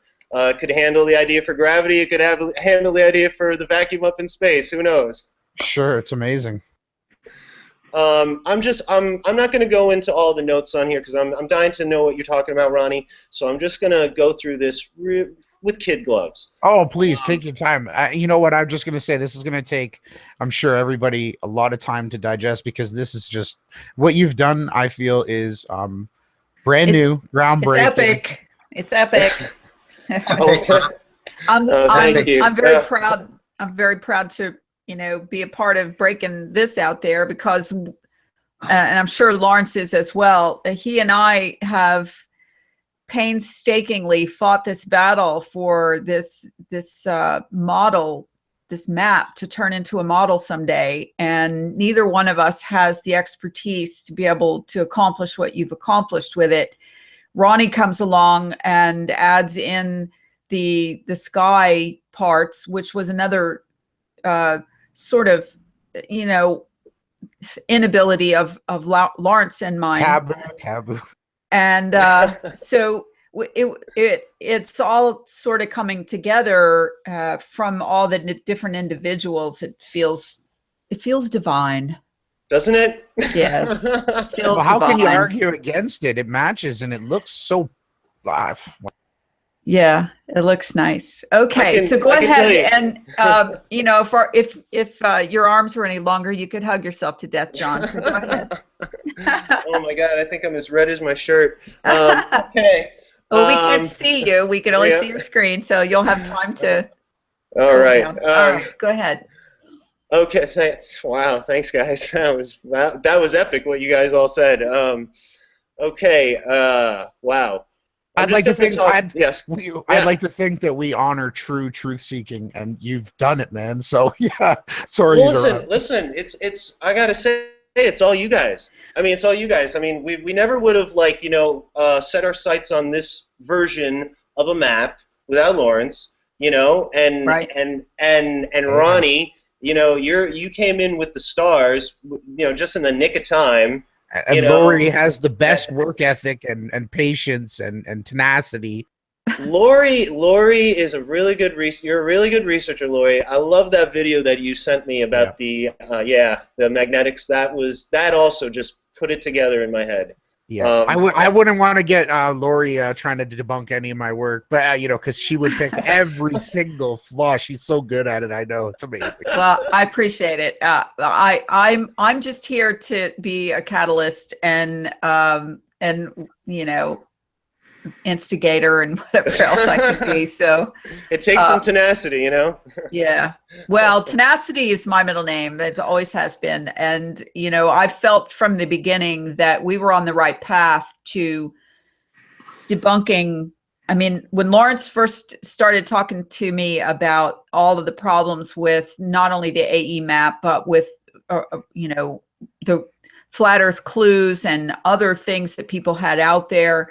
And then when we started down this road of debunking Robotham, that's when it all started to click. And I knew I was going to have to stick that out to the bitter end and see where that all came out. So thankfully, we left some breadcrumbs for other people to follow. And because we did, you've picked up on this and actually made something out of it. So, well, like I said, this version of an Earth, this, I don't want to say map anymore, but this works perfectly in my head.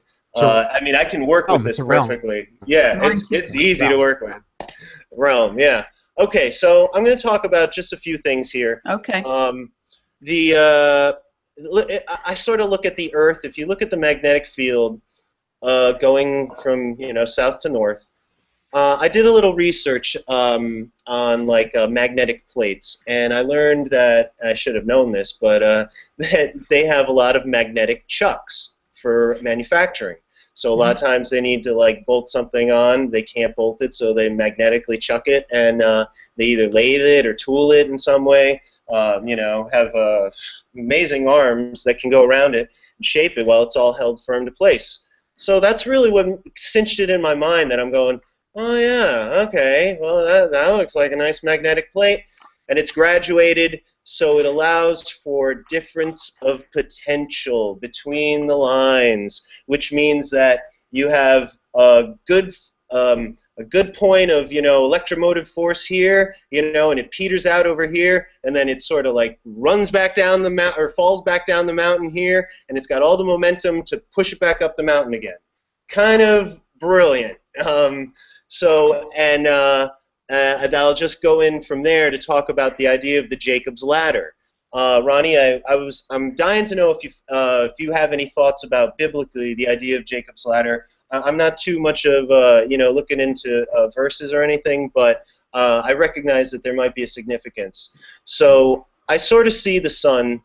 This is my opinion. I see the sun as not an object, but it's the emanation of a sort of Jacob's ladder effect. It's constant, so it's not as I depicted at the bottom, but I'm showing at the bottom to give the idea of like going up the mountain, going down the mountain, and I know it just works perfectly with this map. So I sort of look at the sun as sort of like a plasma emanation from a sort of Jacob's ladder effect, which the two, the anode and the cathode, could actually have something to do with the tropics, the equator, because it never leaves that line. It never leaves those lines. Or it may have something to do with the Arctic lines. I'm not too sure. I'm not going to step too far into the unknown and, you know, say too much that I can't back up. But I'm just going to leave it at that. I think it's a pretty good direction to go, or to consider. I could add after, if I put a link in the side there, Lori, if you want to play after John's done with the presentation. It's a magnetic flux demonstration over the map that I've shared. Nice, nice. Okay, so let's see. The other thing, the greatest potential, least momentum, and the greatest momentum and least potential. So like it's amazing how it's sort of self-generating. And I've used the word self-replicating, meaning it's sort of like it feeds off of its own waste. You know, it's a vicious tapeworm of sorts. How it got started, I don't know. What's responsible, I don't know. I'm not going to go there. It's okay. I'm being careful. Well, I know there's probably going to be a lot of people that say stuff. No, you should be careful, because it's okay to put out your thoughts, because it could trigger somebody else to say something, and, you know, in a brainstorm type way. But also, we got the meanies out there who pick up on every little thing you say and just try to destroy it. So It's like politics. My I call goodness. I call it shame truthing. You know, it's Yeah. one thing it's one thing to criticize someone, but to shame someone is a whole new Oh level. my God, that's gonna come a new hashtag. Shame. shame truth. Yeah, Shame truth. I know.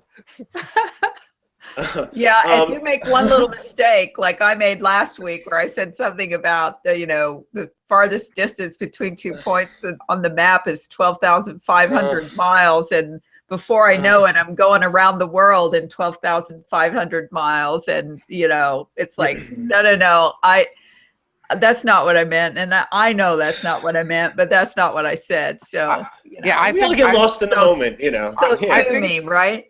I think you meant triangulating flight paths around the Collignon map is in distance 12,000, right? No, Miles. Lawrence asked the question, what is the furthest distance between any two locations? And it got skewed into starting in one location and coming back to the same location. And we know that's not the case. We're talking about between any two furthest points on the map.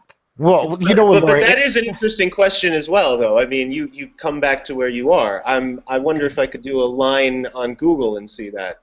Well, the idea was that we were showing that there are indeed shortcuts on this flat Earth map. Okay, because I'm going to get to that. I'm going to get to that. I can't wait for you to, because that was one of the issues that we had about debunking the AE map. Was people said, no, you can circumnavigate just fine, and on your Collignon map, you have to go off the edge of the map and come back on the other side, which is what led to the Pac-Man thing, and so on and so on. So right, and okay, and I'm okay. Okay, let me see if I can. And I know that you're okay with Pac-Man, so I can say Pac-Man out loud on my own channel, and nobody can say diddly about it.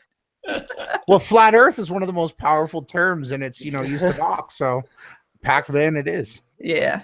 I'm trying to find my Pac-Man hat, and I can't. I can't find it. Maybe we should all get them. Oh man, from the 1980s, beautiful.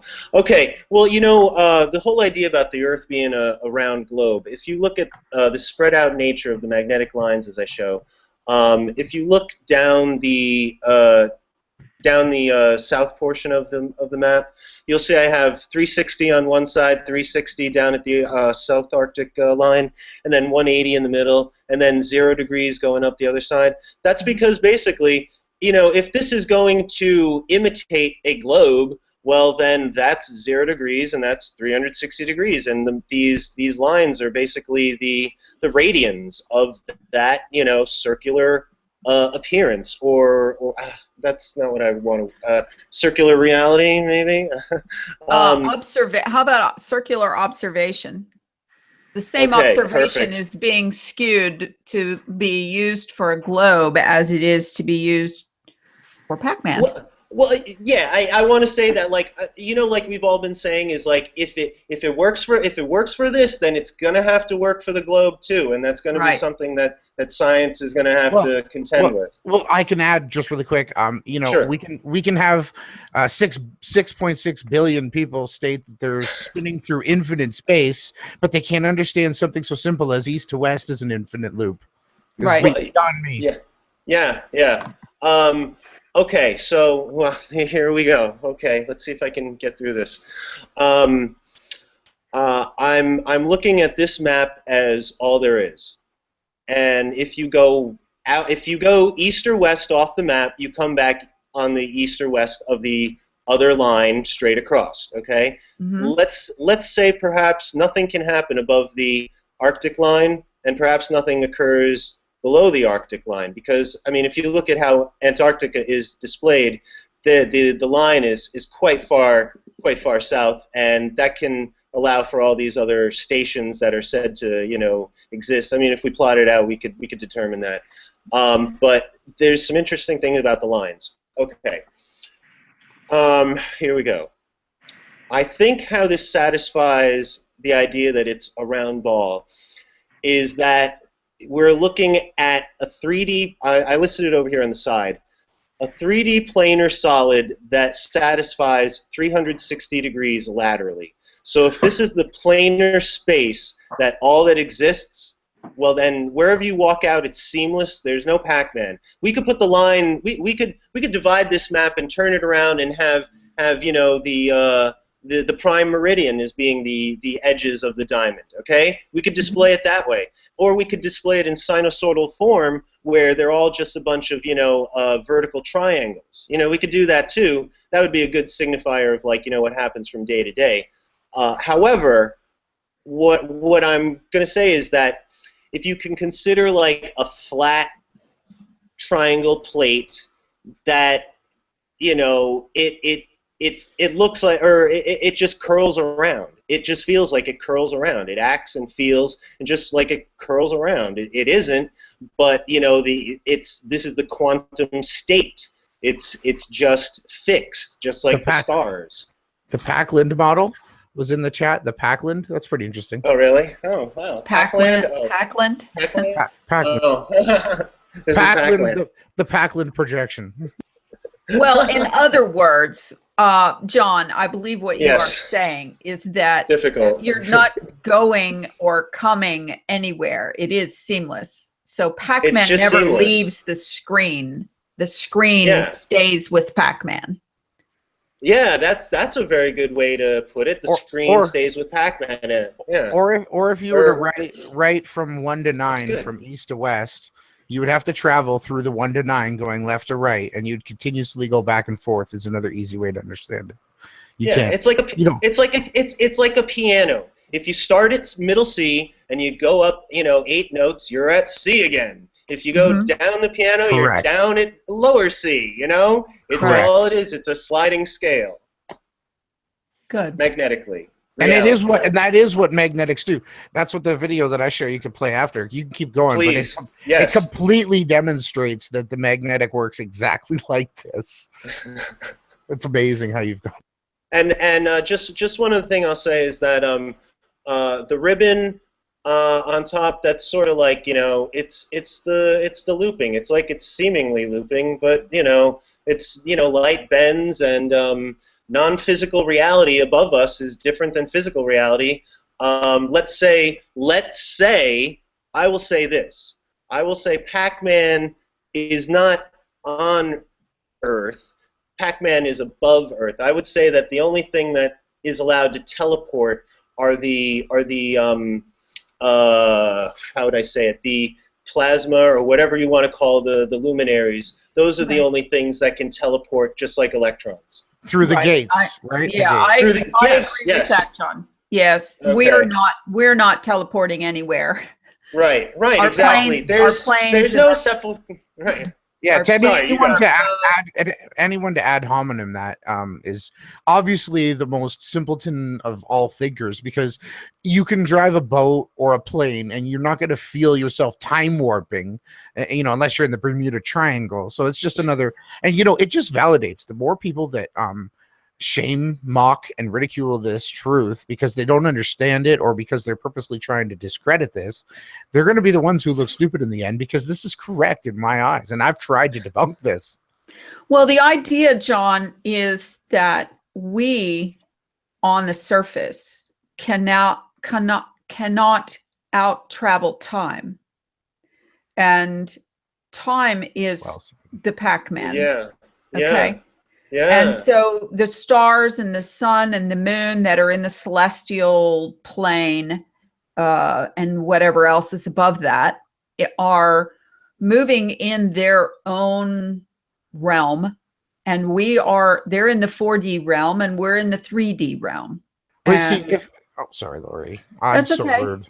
It was kind of like I wanted to say free energy sky, how it's a flat plane with the light bending fit over this map and model would be a much better rendition. Not to knock free energy, but I think John and Lawrence and you have really done a good job. I haven't promoted this as much, but we'll get to that later. But yeah, do you know what I mean with the way that the sky moves, the bending of the light? You know, you guys know. In other words, there actually someone said that to me today, that they watched free energy's motion of the the mechanics of the sky and the stars moving in that long, repetitive ribbon-like movement, which, to free energy's credit, opened a lot of people's minds to the movement of what's going on up there versus what's going on down here.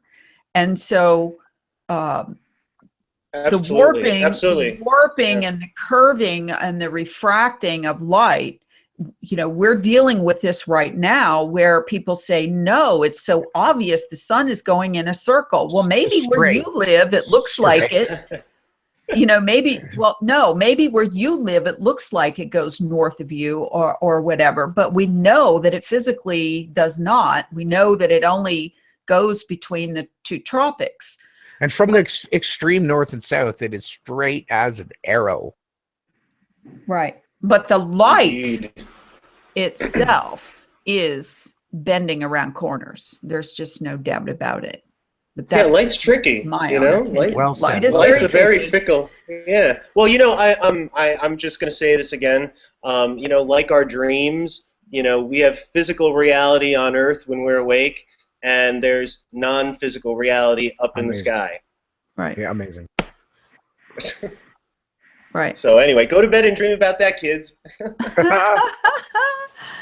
Well, you know what? I want to say, John, for a first glance I mean, you did send me the photo, but when I looked at it, I'm like, I got nothing here. I mean, until it's explained to me. Plus, I didn't have a lot of time to look at it. But the idea is until it's explained to me, it's not gonna make a whole lot of sense, other than I understand the mechanics of the map, because I've been looking at that map for a really long time. Yeah, well, so I want to hear from Lawrence for a second.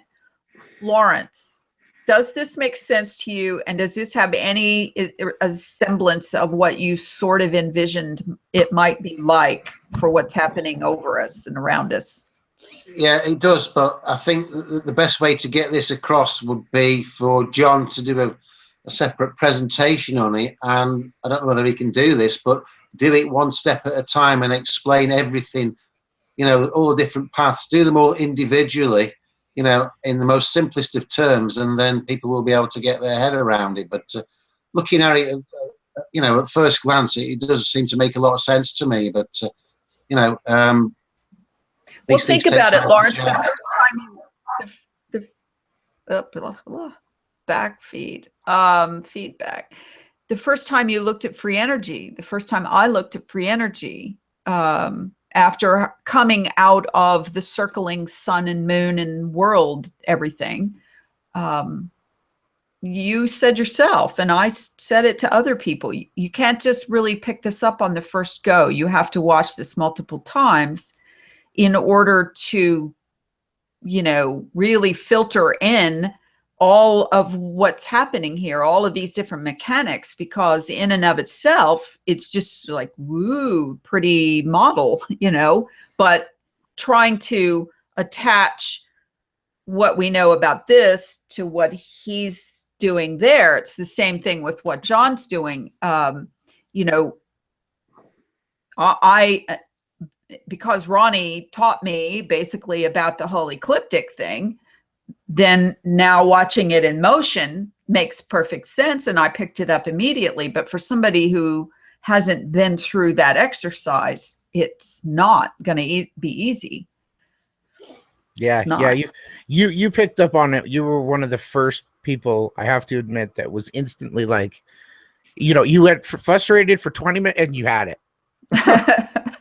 Well, frustrated for 20 minutes is not too bad, but boy, it was a miserable 20 minutes because I hate when I don't know something. Oh, you got it. And I think John, and like I said, John has always been a huge fan of yours and Lawrence's, right from our first conversations. And like, it's just, I'm really honored, and I'm humbled. Instead of praising you guys, the truth that I'm hearing is just second to none. And that's where it's at. So John, do you guys want me to play this video now to please? Is this the appropriate time for it or whatever?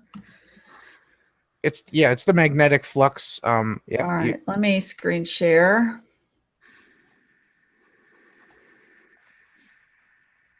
Okay. And is that supposed to be backwards? Now I'm confused. Yes, it needs sound. You have Okay. to crank the sound. Thank you. Magnetic flux part 2. And I was making the point here with this closed surface that when you have closed surfaces, the DAs always go normally out of the surface or perpendicularly out of the surface. And that, so if you have a line coming in like this, then the flux going through this part, this little DA here, is negative because your DA is outward and your B is that way. And so the angle between those two vectors is 180 degrees. And so if you take the cosine of 180 degrees, that gives you -1. And so basically you count the lines going in as negative and the lines coming out as positive. And then if this field is going to be straight across, would you see that the flux through if the B is just going straight like that, then this DA has no flux through it. The DAs that have the most flux through it are this guy and this guy in terms of magnitude. And the least flux is this guy. And can you imagine this being 3D? There'd be another one here. And on the other side, that would have no flux through it.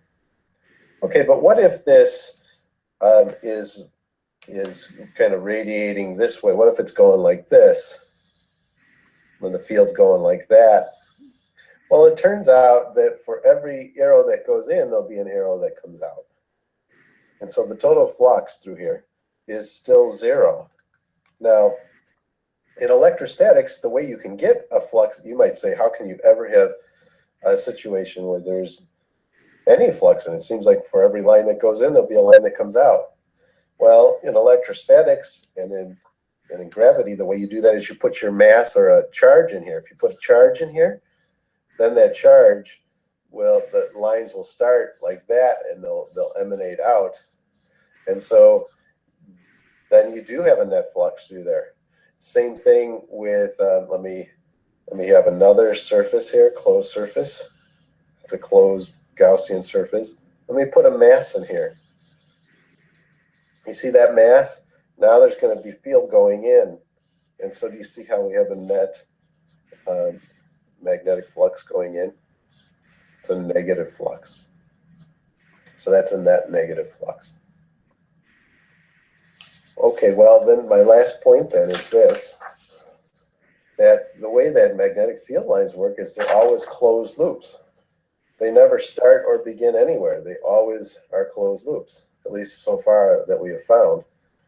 And so because of that, wherever I draw a Gaussian surface, whether it's right here, remember these are closed. Gaussian surfaces are always closed. And I'll make them spheres because they're easy to see, but they could be cubes or any other type of closed surface.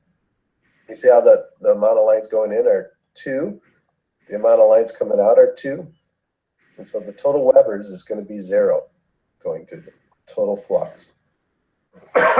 Excuse me. And that's true if I put my Gaussian surface here too. Remember, Gaussian surfaces are imaginary, so if you're wondering how I'm going to fit one in there inside the magnet, all I got to do is imagine it. That's how. And so if you count how many lines go in, let's see, 1, 2, 3, 4, 5, 6. 6 gates. And how many lines come out? 1, 2, 3, 4, 5 6. Huh. 6 So the gates. total amount of lines, remember, if magnetic flux is proportional to the amount of lines that are going out, Star trails. going in and out. Then the total amount of lines going in and the total amount of lines going out, magnetic field lines, they add up to 0. Pac-Man. Okay. Now you might say, well, what if I were to break the magnet and get rid of the south pole? So what if I only had one pole here? Kind of like having just one charge. Good point. Then maybe you would be able to have all the lines maybe going out or something. But here's the thing is when you break a magnet in half, you just create, if I cut this in half, you create a south and a new south and a new north pole. And so you will always have a north and a south pole in there. Now, the thought is that if they ever find a magnetic monopole, just one pole, then this law might be broken. But for right now, I don't think they have found one yet. I could be wrong on that. You might do a search on Google to figure out if that's the case. Flat Earth has one. But for this course, at least, you can assume that this will always be the case. Always. The closed surface integral of d dot dA. Are you talking to John on there? Or is it somebody else? The net flux through a closed surface. Is that you, John? Always be zero in this course, at least. It's Ronnie DJ. He's just talking over the song. Pause it. That's it. Oh God, does that music get loud? Wow. Yeah. Ronnie. Ronnie, who were you talking to on that presentation? Was it John? Oh, no. That He was a talking presentation. over the other guy. He's like a DJ, right. Lawrence. He's like a DJ. Well, I just wanted to point out some of the things for people up the wall to understand. Oh, right. So you've actually put the map in to show how effective it would be on the map. Well, it's not just effective; it's actually undebunkable, as you heard him say. This is the way. That star trail look absolutely fantastic on that. That would mirror. That is a mirror of reality. You know when you got could we? I'd like to go into something I got from Glowbusters, because I am a fan. Whether or not can I show a quick thing, Lori? Yeah. I am a fan of them, even though what happened with me and Jaron having to go at it because I lost my patience and he was attacking and shaming. I'm not going to shame him though. That's not my game. But okay.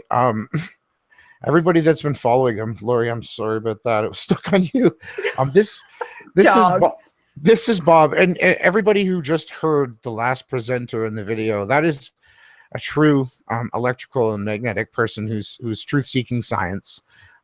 What I'm showing here on the page is Flat Earth Pac-Man debunked by Cami. Okay, I'm not going to throw names. I'm not going to do that anymore because it's not. I'm just going to show.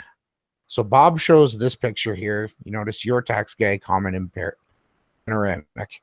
And then we can go to what Bob's preaching, or I don't know if you'd say he's trying to prove this picture here. And he goes about it in some pretty interesting ways. But this is what's interesting to me is that he's got his whole and stuff of this picture here, and I'd like to show people what this picture is because I don't think Bob or Cami are going to. And not only that, distortion here in this picture. Does everyone see that? Yeah, your sound is lagging just a little bit. We're trying to, for me anyway. Okay, can you hear me? Yeah, I can hear you. Just talk slow. Okay, Bob's probably trying to troll me. Okay, can you now stop? Okay, so what I've done. Show that one more time. I'm gonna shoot you. Okay, so this here is what we could take of the stars. Wow, someone is messing with my computer. Okay, so the panoramic that Bob was showing. Let's just do a little bit of our own investigating here. Am I breaking up still, or am I okay? No, you're okay. Okay, so Bob's picture, it was tax guy, right? Panoramic. So we're going to go to that source. And we're going to find out what it is. Okay, so if anybody's done any work with 3D projecting and this program here that we've all been working with, they need to know how it works. So I'm going to show you. So here's your tax guy that Bob's created his map off of. This is the picture. This isn't real. It's been totally doctored. And guess what happens when you open a program? I happen to have one here, Pano 2 VR5 64-bit. I'm going to open this up and plug Bob's magnetic reality into it. And I think the viewers at home are going to be, let's say, a little bit stunned. Hopefully Bob is, let's see if it's loading. 1 second. It's a powerful program. I wanted to do this live so everyone can see. Oh, there's my studs there. If anyone saw that. You're such a stud. Going up my 40-foot wall here, my 40-foot wall. Okay, moving on. I'm still waiting for this to load. Close. Come on. Come on. It's loading. Sorry, everyone. It's okay. As soon as I started to talk about this magnetic model, my computer's glitchy. Like when I went on Patricia Steer, I got nothing against her, but my Skype got hacked and turned to Arabic. Thought that was interesting. 1 sec, it's still loading. Wow. Magnetic problems. It should be loaded. Yes, and process. Thank you. I know. Here we go.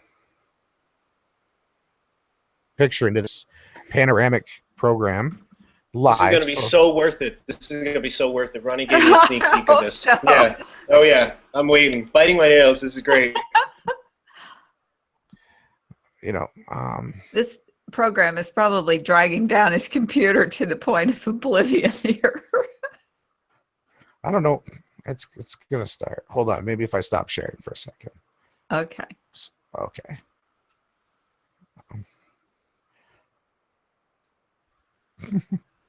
Did it stop Yeah. sharing? Yeah. Wow, this is so much fun. Thanks to whoever thinks they're getting past my firewall. Yeah, 1 sec. Okay, stop it. You're starting to sound like Math Powerland. Yeah, darn it. I have to make sure. Am I on? Is this recording? Damn it.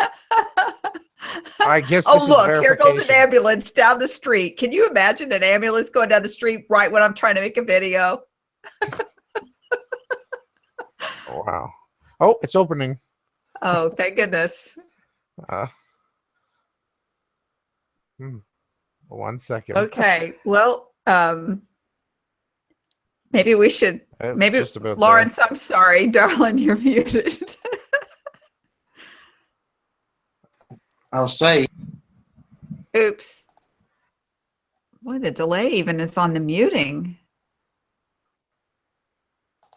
Unmute yourself, Lawrence. Okay, so Okay, here we go. You ready? I'm ready. Here I'm you ready. go again. I'm ready. This has got to be it. Hey, Okay. someone's trolling me. Can you hear me? Yeah. Can you see this now? Yeah, it's nice and bright and white. Okay, here we go. You see this photo? I'm gonna now bring this photo. No, I see a white screen. Okay, hold on. I believe they call this a You're- whiteboard. You're in heaven. You're in heaven. Okay, here we go. Do not go to the light. Yeah. You'll come back here if you do. Okay, is it working now? Okay, I think so.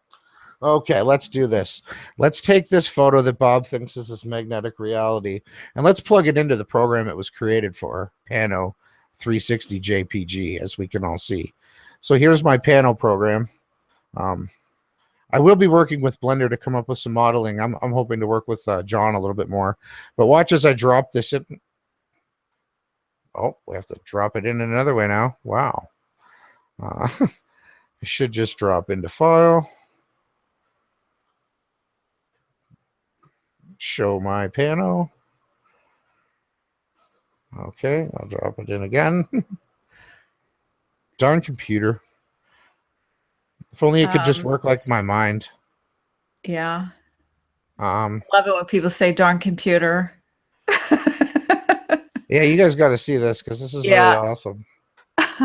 Okay, I know I have to put Well, it. I was wondering where they came up with a 3-pole star trail picture. So you're saying it's manipulated, obviously.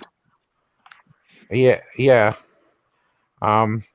It's okay. What it is, as I'm reloading it, I'll explain to people, is it's a panoramic. It's 4 photos, east, west, north, and south. um, working together to create a 360-degree panoramic that we've, as we've been doing with this, but it's been really skewed, either because the creator of it was trying to accentuate something, because it's not reality. Come on. Why won't It's my not photo- wanting to pick up that photo, obviously. Can you drag it to your desktop and then open it from the program? Oh yeah, thank you. I remember now. I gotta save this. Thank you. See, that's what friends are for, Always coming into. Way to go, John. You let him struggle with it for 10 minutes so you could look like a complete moron so that you could save the day and be the hero. Yeah, Nice. I should have realized that it won't go in until I find the live file. Okay, everyone can see this is the same image, so I'm not Okay, yes, same image. fooling anyone. Now it's I just want to find the file location. And everybody, Okay. just so everybody, oh, look at that. I've had to do this 4 times. Jeez. Sorry, Bob. Sorry, Bob. It should have been a little bit easier. I'm sorry, but oh, did I lose it? I have to open it again. Yes, I swear. Okay, here we go. Let's do this. Ready? Oh, I didn't open it. Give it to John to do. I don't know why my computer opened it. Okay, we're gonna let you continue with that, and then we're gonna go ahead and talk about some other things. And when you get it, you show us how amazing you are. Yeah, I don't know what happened. Okay, so the idea for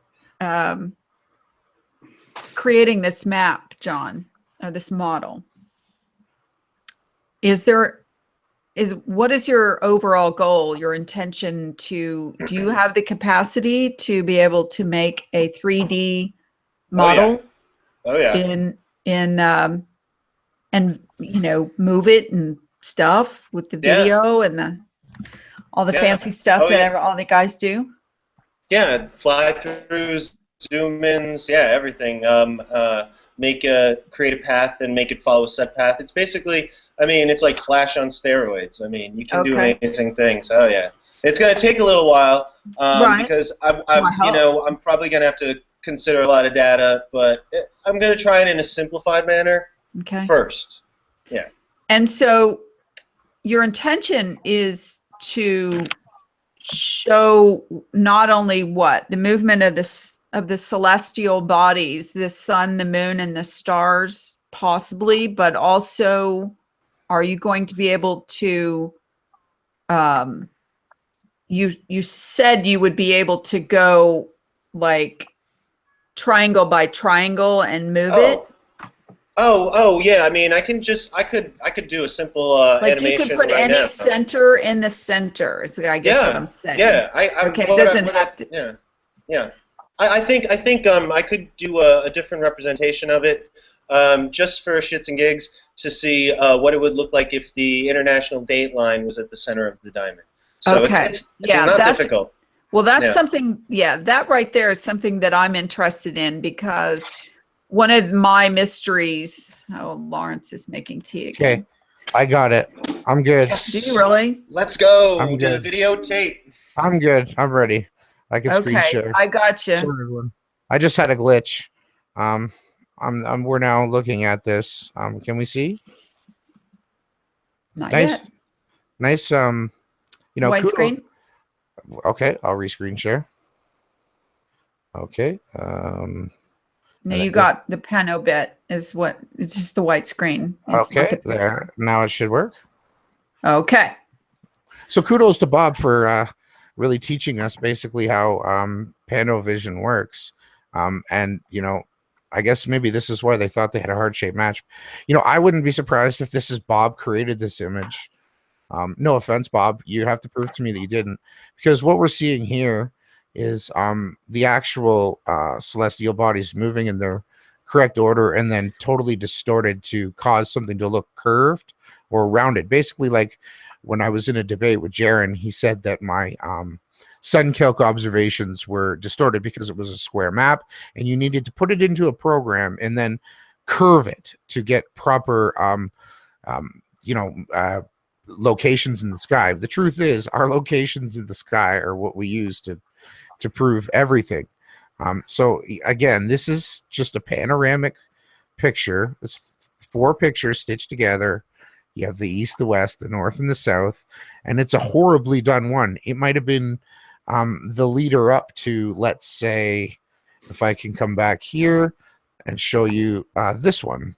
This is, what they ended up creating after they got everything unskewed, as we can all see, right? My screen is still sharing. Mm-hmm.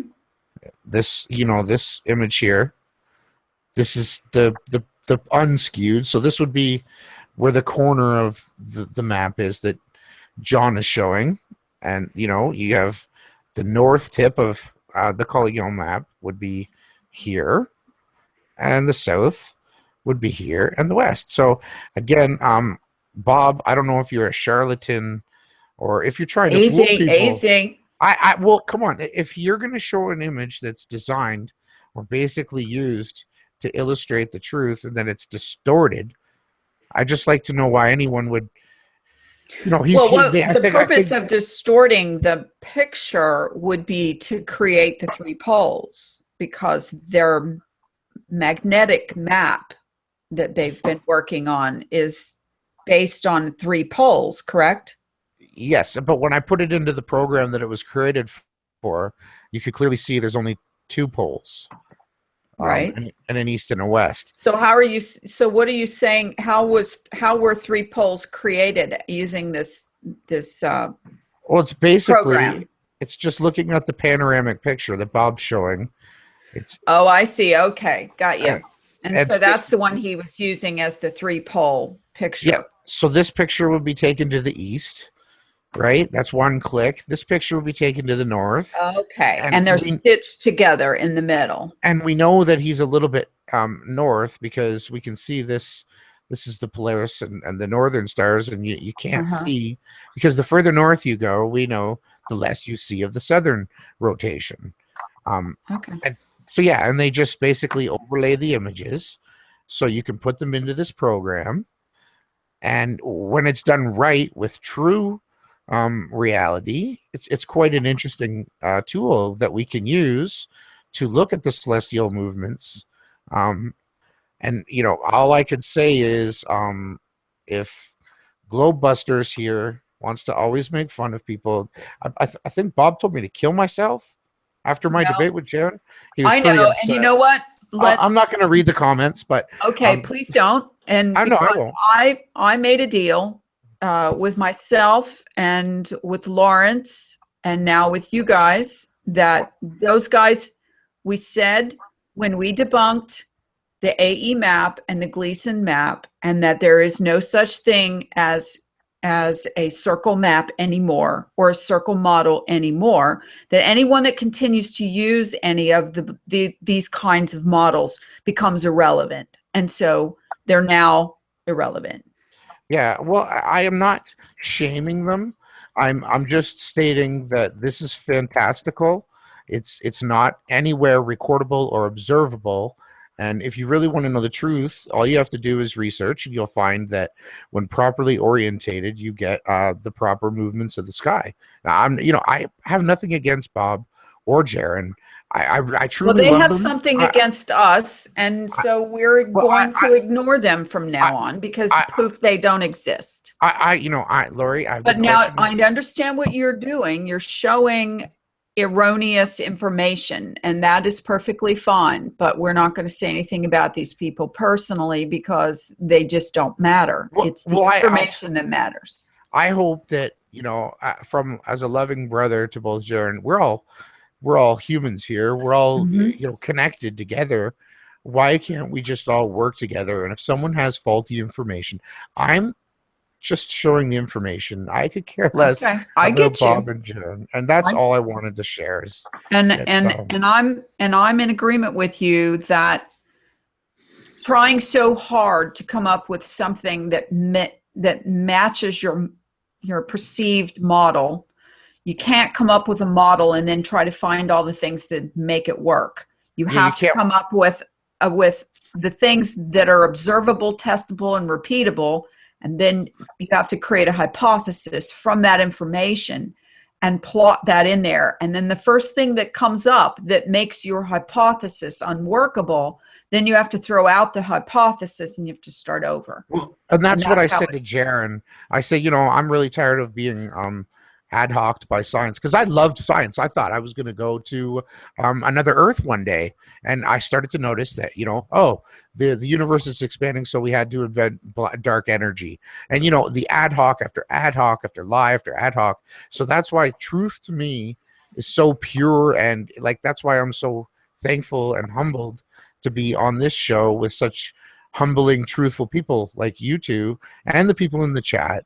And even Bob and Jaron, I hope they can understand that we can't invent poles. We can't take a straight sun and make it curve because it feels good. If you want to do that, that's fine. I'm not going to troll anybody who wants to believe in a fantastical idea. But if I get trolled, I'm going to have to explain why this doesn't work for me. And that's the extent of my presentation. You know, I just hope that people can understand it. Thank you. Yeah, I'll just mute for a bit. Thanks. You know, you and I and Lawrence have been, and John, welcome to the party, because now that you've associated yourself with us, expect trolls, okay? And anger and admonishment and mockery and so on. Because, you know, we've been at this now for a year, correct, Lawrence? And after a year of bashing away at what we considered an embarrassing and shameful map and model to try to show people out there when you say that you're a flat earther, and that when they say, you know, all the classic questions, oh, really? Where's the edge then? Really?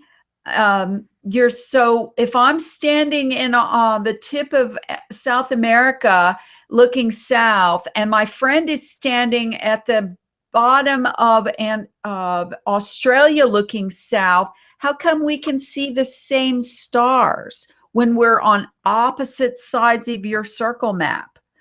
Well, because it isn't a circle map. And I'm tired. We all got tired of making excuses and having to say, well, we're flat earthers, but we're not that flat earth. We're this other flat earth, which sounds completely ridiculous. Okay. So, yeah, the level of anger and vitriol and mockery and making silly videos with silly faces and clown music and so on has gotten to the point where we're going backwards now. Okay. Yeah. I So agree. in order to go forward, we're going to ignore anyone who, you know, we spent a year calling people out. Okay. We've faced our own degree of karma associated with calling people out. But at the end of the day, we accomplished a lot. And that is, we got some people to look at some erroneous information and finally go ding, ding, ding. Hey, what the fuck? This is wrong. Okay, this doesn't work. So that was our agenda. That was our method. And that was our madness. And we accomplished somewhat what we intended to accomplish. Does that make us bad guys? In the eyes of some of these people who are unable to relinquish their grasp on this circle model and map, yes, we are the enemy. All right. There's people making money off of the Gleason's map, Lori. They're selling shirts. I don't care how much money they make. I don't care how many views they have. There's only one thing that people like me and Lawrence and you and John should now be concerned about, is the mockery that people like us are going to be associated with when the day comes. And it's going to come because we're calling for it. We're asking for it. And that is the day when they throw down the ultimate debunk of the flat Earth, this map, this model, this circling, this ice ring, this dome over the top, this terrarium, this, you know, circling sun and moon and stars party Yep. going on. Dante's And we're going to go down in flames with them unless we're able to show unequivocally that we have a majority of people now who are starting to see that the Earth is still flat. It's the map and the model that are wrong. Okay, that's all we're trying to show here. We're not trying to get people to go back to the globe. We're not trying to give them some fantastical model to make them look stupid. Okay, John spent a great deal of time. Lawrence spent an immense amount of time. Ronnie, we've all spent a year of strong day-to-day time to come where we are. But not just our own thoughts, Okay. it's the truth. Okay, so my point of my little dissertation here is that globe busters don't matter. The truth is all that matters. The amount of people who see the truth and can get snapped out of the bullshit cult of circling dogma, then we'll be able to start again and move forward. If people like Jaron and Bob and Morgile and whoever else, Subarats and any of the other people who have been dogging us for months, okay, if they want to come along and play, we're going to be open, but we're not going to be open to any more circles. It's just done, okay? So we're going to carry on. If we have 4 subscribers left, we don't care. Those 4 people are going to get the best bang for their buck of truth that they ever spent, okay? Which is 0. They spent 0 to get it. Yep. And nothing, I'm not selling anything. And, I don't It care. doesn't matter if you're selling anything, okay? If you're selling circles or Pac-Man shirts or whatever, go ahead, okay? That's not even the point either. The point is we live on a flat plane. It's a flat realm. We're observing what is going on over our heads and under our feet. There's no spin, there's no circling, and there's no flying, and there's no, there's no ice rings, and you can get in a plane and you can fly for west till you come back to where you started, and you didn't go over an ice ring. I can swear it didn't happen. Okay. So that's the kind of research and observation that adds up at the end of the day to where we live. Okay. And that's all I want to know. I want to know where we live, and I want to ultimately slap those people down who can continue to perpetuate this myth that we live on a spinning ball. Yeah. And the Gleason's map myth. But it's done. It doesn't exist. Lawrence burnt it up. He rest in peace, the ashes tonight, whatever. Yes. Okay. And we have, we're moving forward with the observations that we have gone over and over and over again for the last year and a half. And we're going to make a map and a model out of it that works. And you'll know when it's right. There will be enough people who will go, you know what? That other thing is really stupid looking now compared to this. Okay. And that's all we want to show. That's all. That's it. Okay. Amen. I'm done. I'm done ranting. Lawrence. I just want to ask Ronnie or John to comment on this, because somebody raised an interesting point today. So let me just bring something up. Okay. So what I've got here is, I know it's another bloody Gleason map. Let me make it a bit smaller. Okay, so I've got a Gleason map here, and I've got some little green dots on it. So I've got, and I might imagine this green dot is a man. Got one in Australia, one in Europe, one in the north of America, and one in middle of, one down in the United States, and they're all looking south because it's the opposite of looking to the North Pole, and they're looking at the stars. What are they actually going to see if this map was correct, Ronnie? Ronnie just dropped out. I guess he lost his sound again, or something happened. You picked up on something about this today, Laurie, which I found it quite fascinating, because all these people are looking south, but in reality, they're going to see different star trails. But if this map was correct, they'd all see the same star trails, would they not? Because they'd all be looking south. Yes. They would see the same star trails, and there would be no such thing as Sigma Octanus or any of the star trails that make a circle at the bottom of the map, of the model, the realm, whatever we call it now, because there's no way for anything to make a circle unless it's one big giant one going around the outside of the ice ring.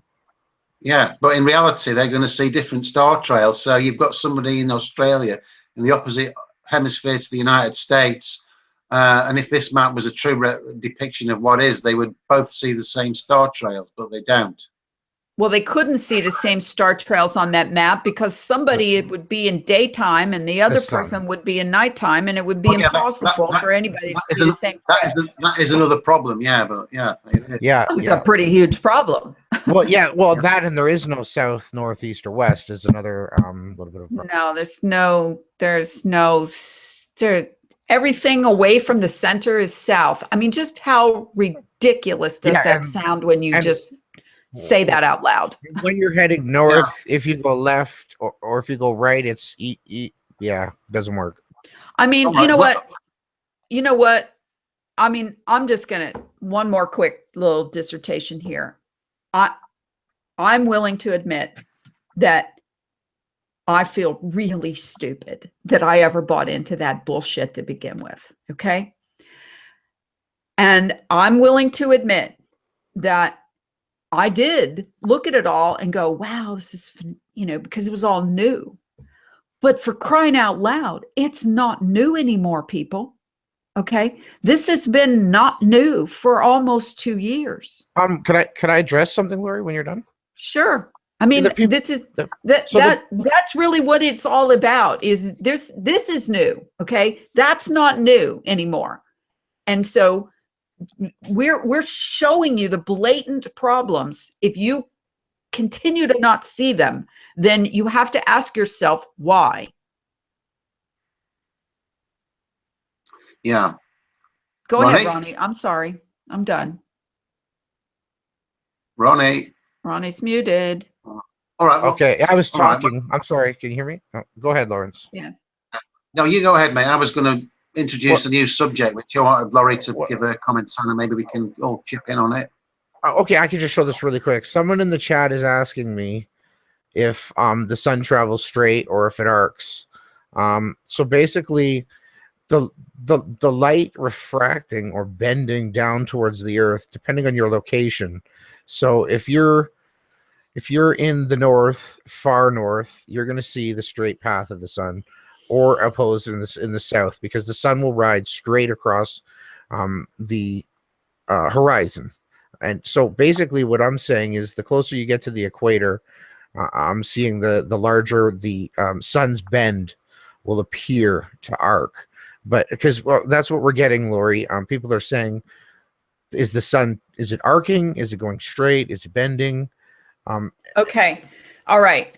When you watch the horizon and you see a plane going off away from you, okay, I don't care what direction you're facing at this particular moment for this exercise. The plane looks like it's nose diving into the ground as it goes away, just like the sun does and just like the moon does when they set, okay? There is no setting. There's nothing setting. It's your perspective of something going farther and farther and farther away. As it approaches the horizon line, it's going to appear to sink. So totally. Are the stars going in an arc? an arc of sorts. They're going around an elliptic, okay, but they're not going in a circle, okay? They're not going in a circle like this or going in a circle like that. Well, but over where you are, they're going straight. Yeah, as you can see here from is this the right one or is this the shadows? Okay, this is the shadows. Lawrence's sound must have gone bad too. Okay, yeah, and the one last thing I wanted to show, I guess I've shown. Okay, well, but you didn't answer their question, Ronnie. Okay, is the sun going in an arc, or is the sun going in a straight line? Well, it's going. Are the stars going in an arc, or are they going in a straight line? A straight line, and the fact that the light is being bent towards the Earth is what's causing the appearance of a curve in the north and the south. It's all due to the way that light operates, and this will be expanded on later. This is going to take it's what I'm talking about here is highly complicated, and I don't want to mess it up because I know I'm going to get shamed either way. But I just wanted to point this out to Lawrence. Robotham had some really interesting things. If people actually go and read his book, he was stating that I believe. Can you see this, Lawrence? Yeah. Would this be New Zealand and Australia? I'm just guessing because this can't be it, right? Yeah, probably, yeah, but they're not very good depictions. No, look how small it is, right? It should be closer to this width, but I'll get to the point. So, crazy how Eric Dubé just happened to leave this out of his book. Robotham stated that in the reverse in the case, the day suddenly and the night passes into day in a few seconds. So there's no twilight in Australia and New Zealand. A letter from the correspondent New Zealand dated from Nielsen, the motion over the sun over the vast southern region, because they're all pushing that there's this giant ice ring and more gel. And what's funny, Jaron doesn't even realize, and Bob, whoever was saying that Cook, was it Captain Cook? Mm-hmm. Who had the 50,000, he could have just been going along the repeater, right? Well, because he probably thought, like Jaron, he would have to go through some fantastical portal, which doesn't exist. It's seamless transfer east to west. He's stating the range of the temperature is limited, there being an excess of either heat or cold compared with the climate of England. So Robotham wrote a book stating that it was uninhabitable, basically, to live in Australia, and that it had extreme cold and minor quickening extreme heat, just not enough to do anything to live on. And this is the model that Eric Dubé, he's plagiarized the entire book. And I found, he says, if you look to the star trails, basically, you have to ignore anyone who tells you that you're seeing a southern pole. He's saying they're lying to you. And I would never take someone's word if they say I'm being lied to. I got to check and see if they're really lying. So that was it. Okay, so the John, you haven't chimed in on the arc of the sun, or whether it's please do. Your opinion is important too. The arc is apparent. That's it. It's apparent. It's not real. It's apparent. It's apparently arcing, but it's not. The arc is apparent. That's it. Okay. Well said. Perfect. Ronnie, you just mentioned the path of the sun going the further away from the equator or the straight it is. I've got a little video here which demonstrates that perfectly. Just bear with me, and I'll play this short Praise video. the Lord. Lawrence always comes through Praise some of the best. Share the screen. Here we go. So this is the midnight sun time lapse in Norway. Just take it back to the start. It's only a minute long. I'm just over. Here we go.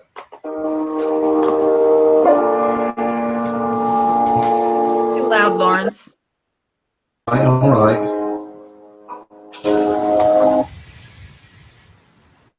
I'll put a bit of sound on. Lawrence needs to get AdBlock Plus. As we find out the truth, there's no circling sun. From behind those rocks in the back. There we go. Are we all going to sing? Across the horizon. Right across the sky. Shh, Ronnie, be good. Oh, look, it just sank. Oh, there it You is. can just see the tip of the sun on the horizon, but that's not arcing, is it? That's a straight line. Yeah. It's just clouds in the way. It's traveling right along the horizon. You can see the faint trace of it, though, can't you? As it's moving across.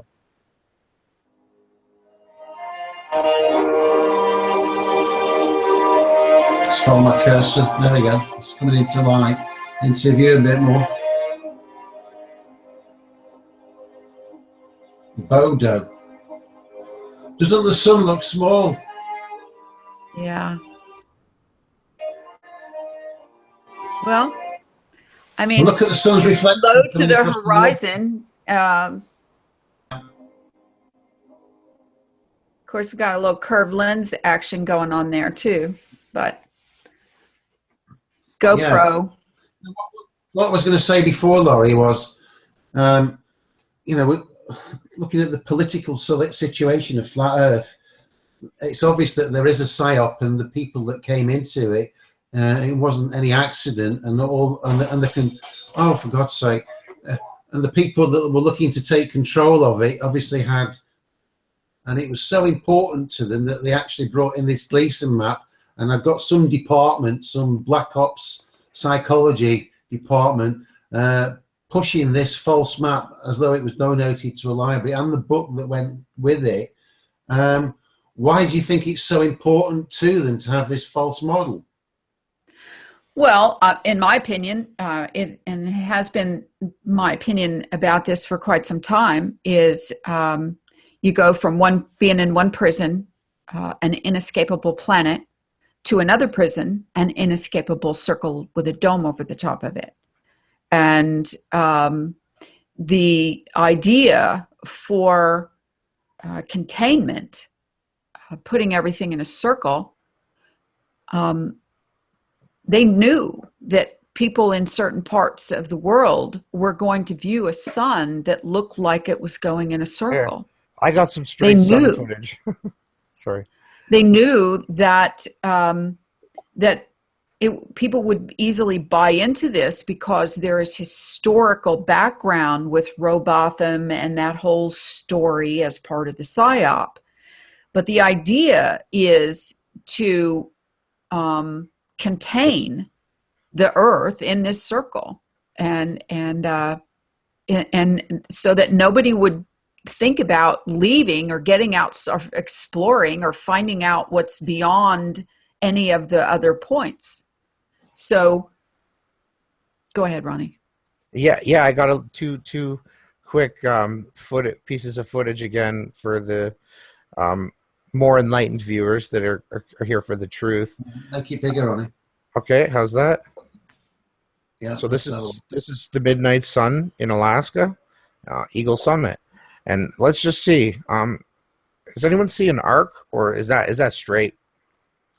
Well, if you look at the center ray of the sun to the horizon, it is coming across perfectly parallel.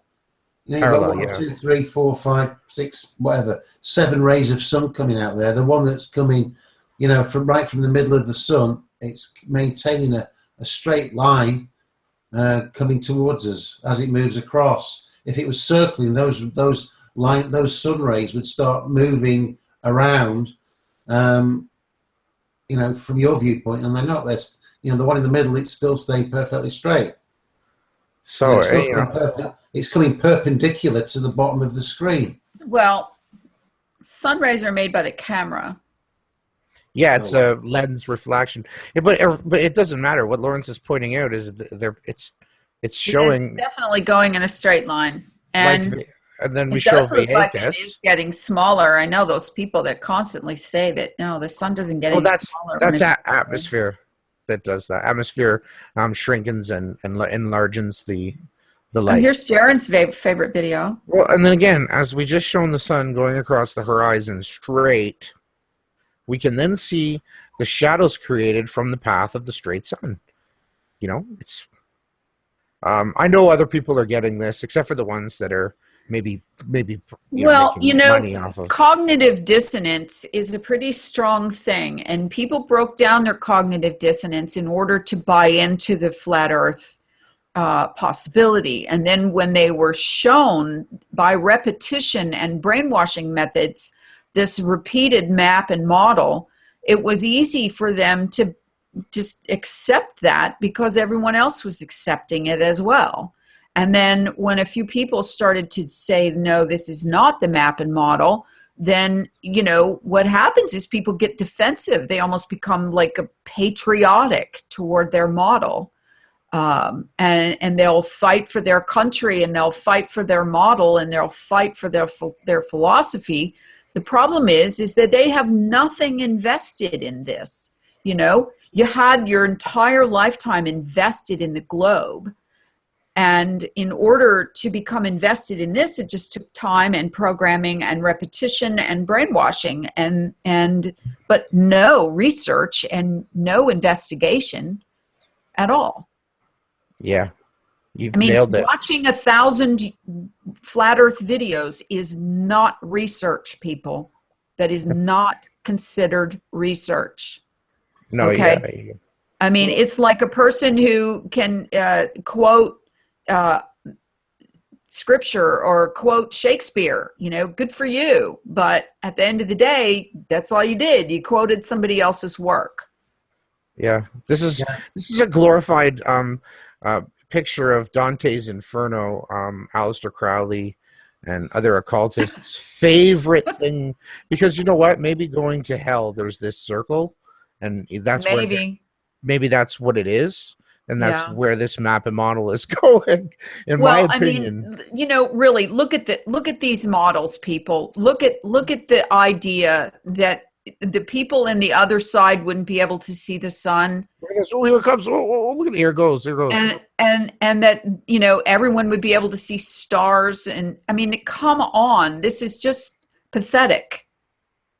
Yeah, there's no one single pole over the top of the center of a circle. Just you never see this in the sky ever. The middle is the equator and equalizing the Earth, right?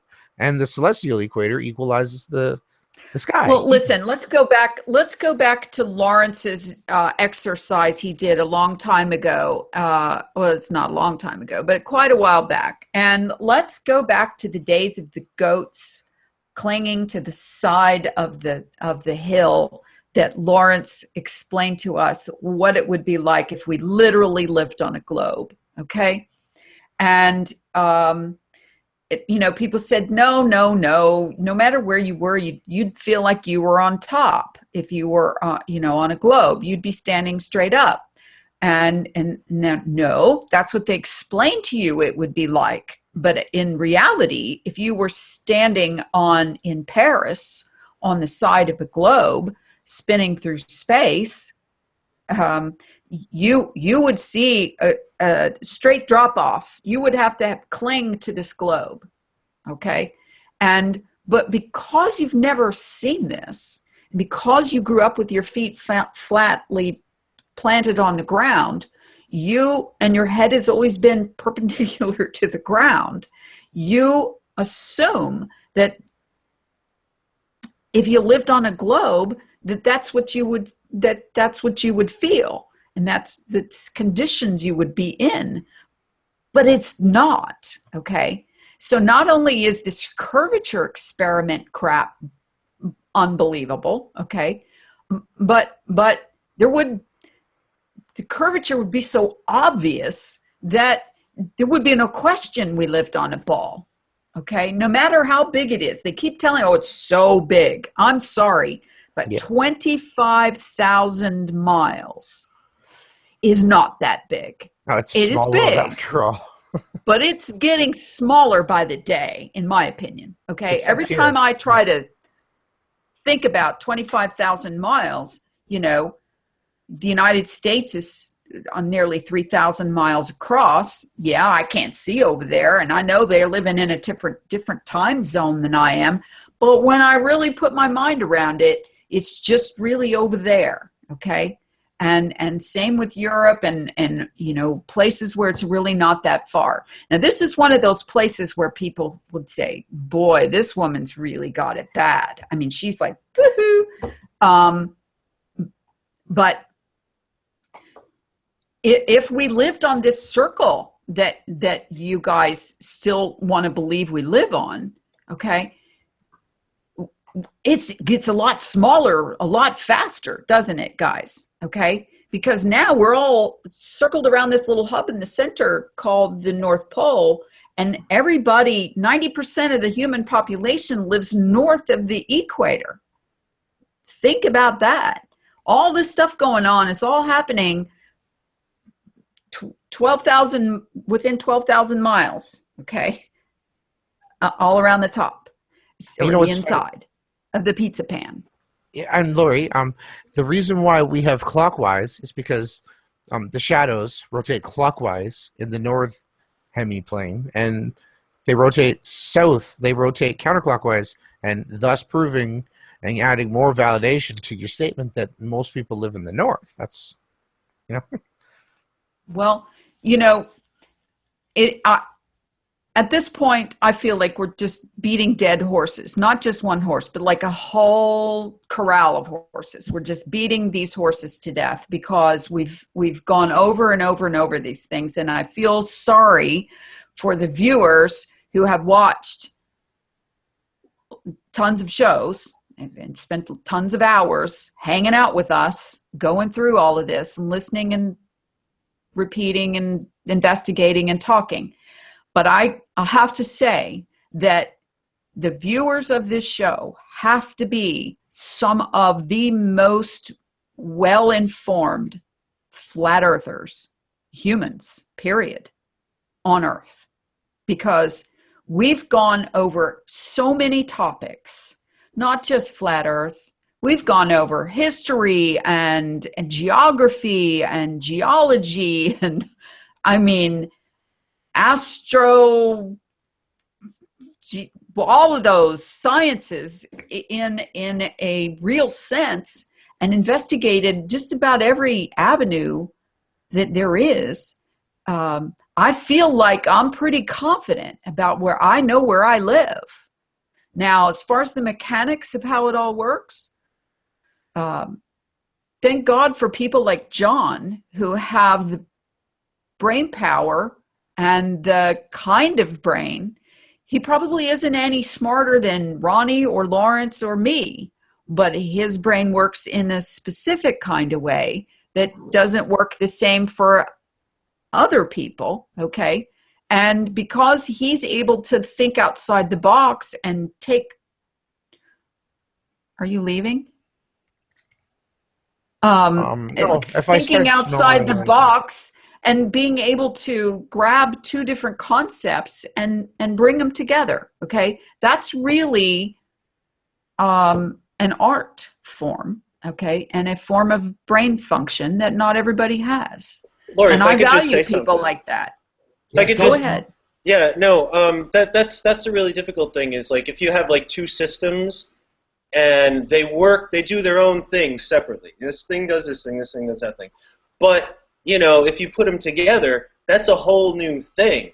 It's like if you look at a clock face, you have the three hands, and they all do their own thing, but if you take the clock apart, well, this is what's responsible for this arm, this is what's responsible for this hand, and this is, you know, and then you can break it down further, however complex it is. But that's really, so it's like, you know, if you can imagine, well, it's an electrical component, but it also does something mechanically, and there's also something quantum, I don't know, we gotta get CERN involved. So you know, this is the kind of research that we have to do, is because this is Earth. It involves everything. Right. You know, nothing would be here. You're right. And here's what's amazing is that when you add in all of the other natural systems that rely on all of the mechanical systems that are going on, like rain and plants and bugs and all of the different ecosystems, micro and macro.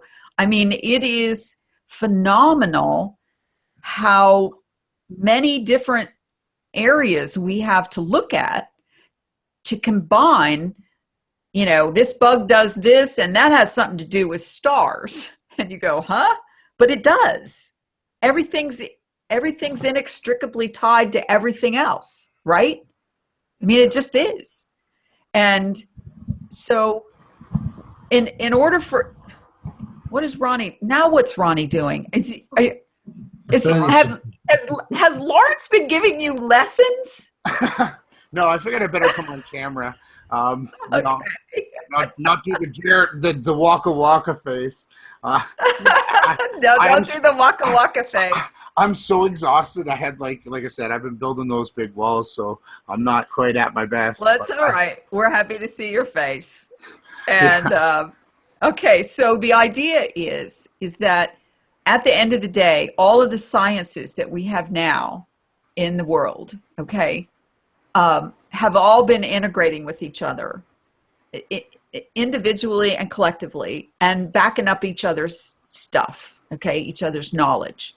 We don't have that pleasure in the flat earth community because we just have a bunch of people. Now, there's people with all different backgrounds and knowledge and education and so on and so forth, but we don't have the money and the resources and the sciences and the places to get together and sit down and talk and open source communication. We just don't have that, like that used and put together for the globe.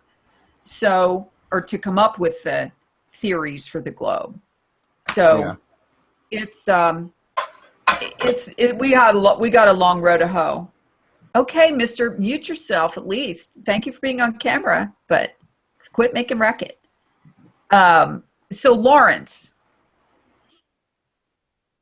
Yeah. Did you leave? Yeah. Oh, there you are. So Lawrence, let me ask you a question. If you could do a restart and roll the camera and roll the time back to approximately January or February of 2015, and you saw what we saw, you could go back and watch all the hot shots come in with their videos and their animations and their clues and big flashy videos and maps and models, and you could go back and restart. What would you do? Well, I would have started debunking the big names first, then I would have gone out on a speaking tour about it. I mean, it's interesting that people have been saying that the last show we did, which had Pac-Man in the title, they were saying that we were buying views, but I don't think most of the other channels realize how many views we actually get because we've got the podcast. Now, what are the figures on the podcast, Larry? They're pretty enormous, aren't they? The podcast downloads are much larger than our views. Give me some numbers. What's it working out at a week? I don't want to disclose that, but we're well over 500,000 downloads on podcasts. That's great. And that's not that's only our Hangout talking shows. That's not the other uploads to this channel. There's uploads to this channel that are,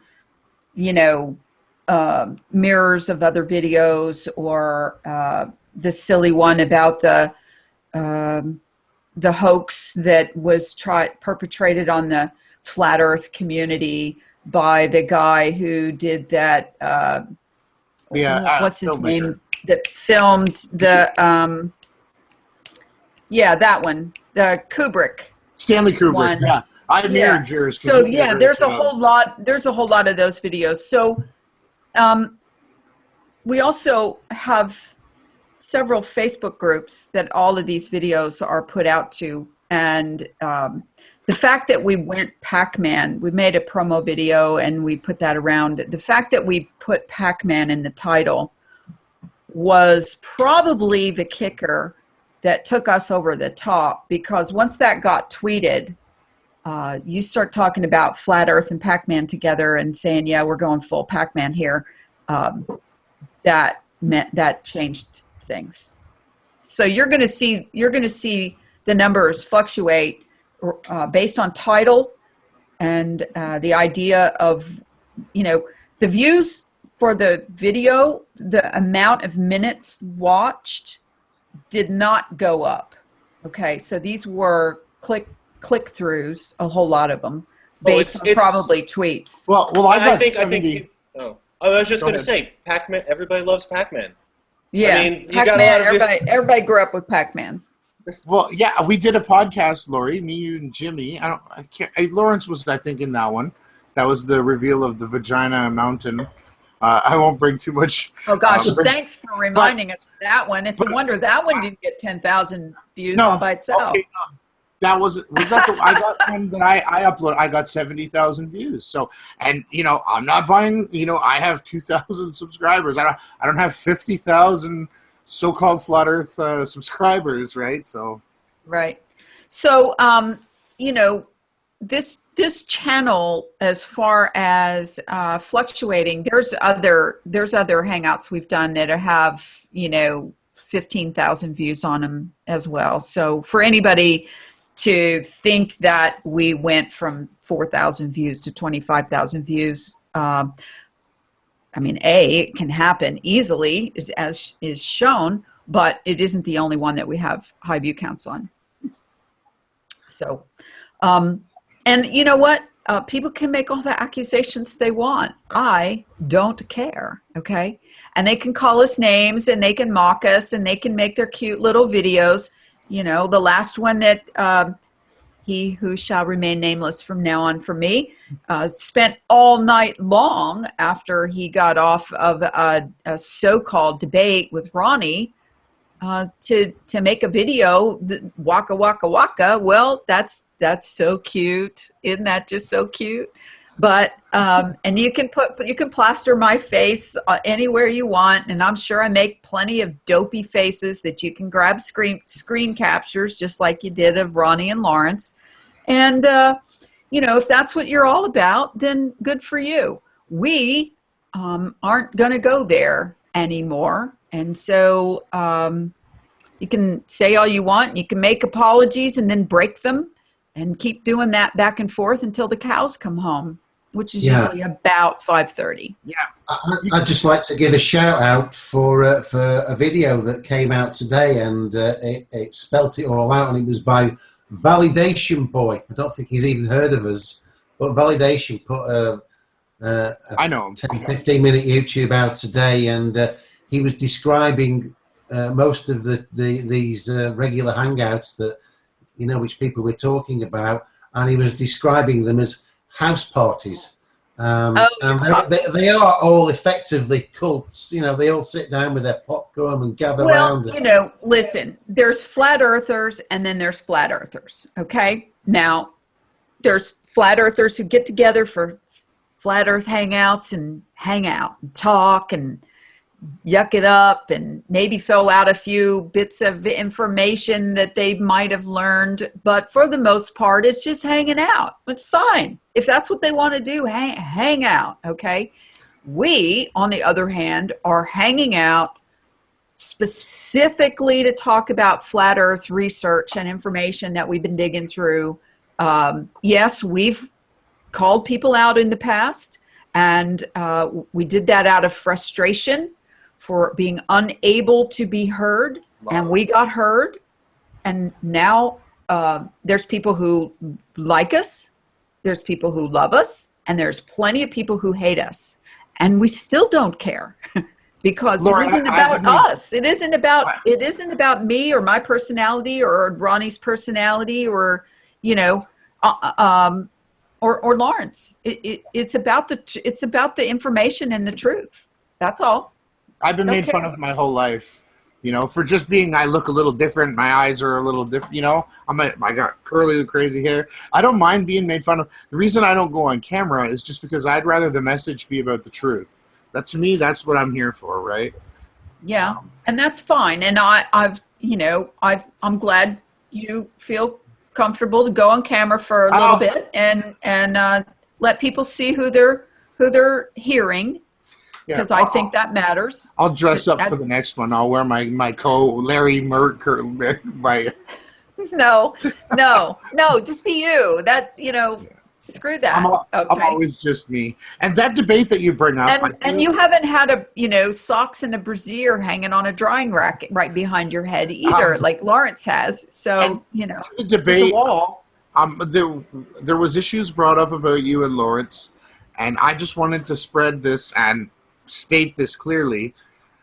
I could have said 100 million things. As far as the East is to the West, I could have fought back and said ridiculous things and said, no, Lori said this or Lawrence, but I don't feel I should ever speak for you. You and Lawrence, I have so much respect for.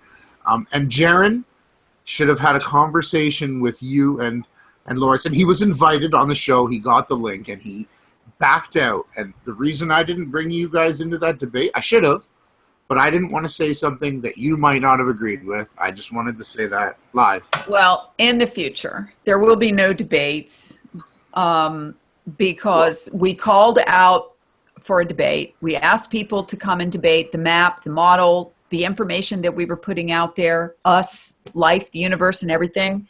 We asked for, we challenged the flat earth community, and no one took us up on it. And that's okay, because it isn't really about debating each other. It's about debating the information. And we stand behind the information that we have stated. And when we've been wrong, as Lawrence likes to say, in the UK, they say we hold our hand up, and that means you admit you're wrong, okay?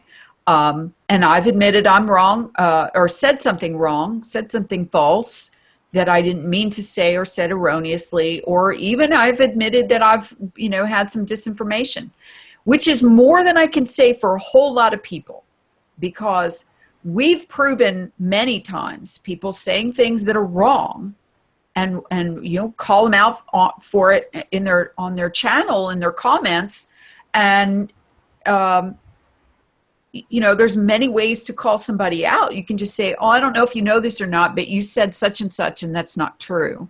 And then all hell breaks loose. Who are you to come on my channel? And these are my comments, and I'm blocking you. And it's like, whoa, okay. Just trying to set the record straight for those who don't know any better. It's not your responsibility to go around and correct everyone. Okay, enough said.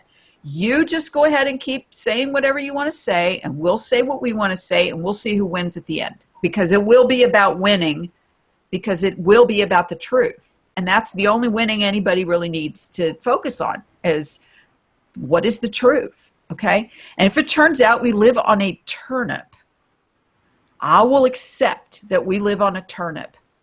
And I hope it's one of those really neat colored purple colored ones, because they look a lot better than those white ones. But regardless, I'll go with that. But somebody's going to have to damn well prove to me that we live on a turnip, because I'm not seeing any evidence of it. Okay, that's the way it is about the globe.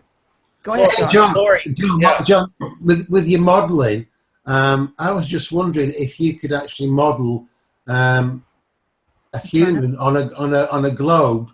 And do what it would actually look like, if you were stood on the equator at 90 degrees looking over an abyss. Yeah. Wow. Hey, John, thinking about that, what did you think of? You've watched a whole lot of our shows.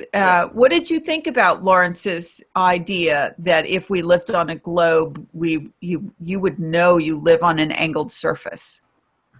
Yeah, that's really a difficult question to respond to.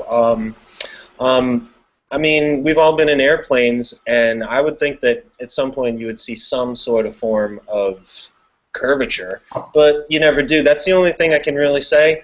I've always wanted to go into space. If they ever build that space elevator, I'll be the first one to go up to take some photos at the sky deck, or the space deck, whatever you want to call it. Well, they're talking about a big giant helium balloon the size of a football field now, that's going to take a little pod capsule up to the stratosphere, and it's a 5-hour trip, I just saw it yesterday, I guess somewhere, and someone shared it, and I was like, "Holy cow!" I mean, really, Well, I think the rich, $75,000 is the cost. well, and there's always Virgin Galactic if he ever gets that up and running again. Well, the idea though is if you can go up in a pod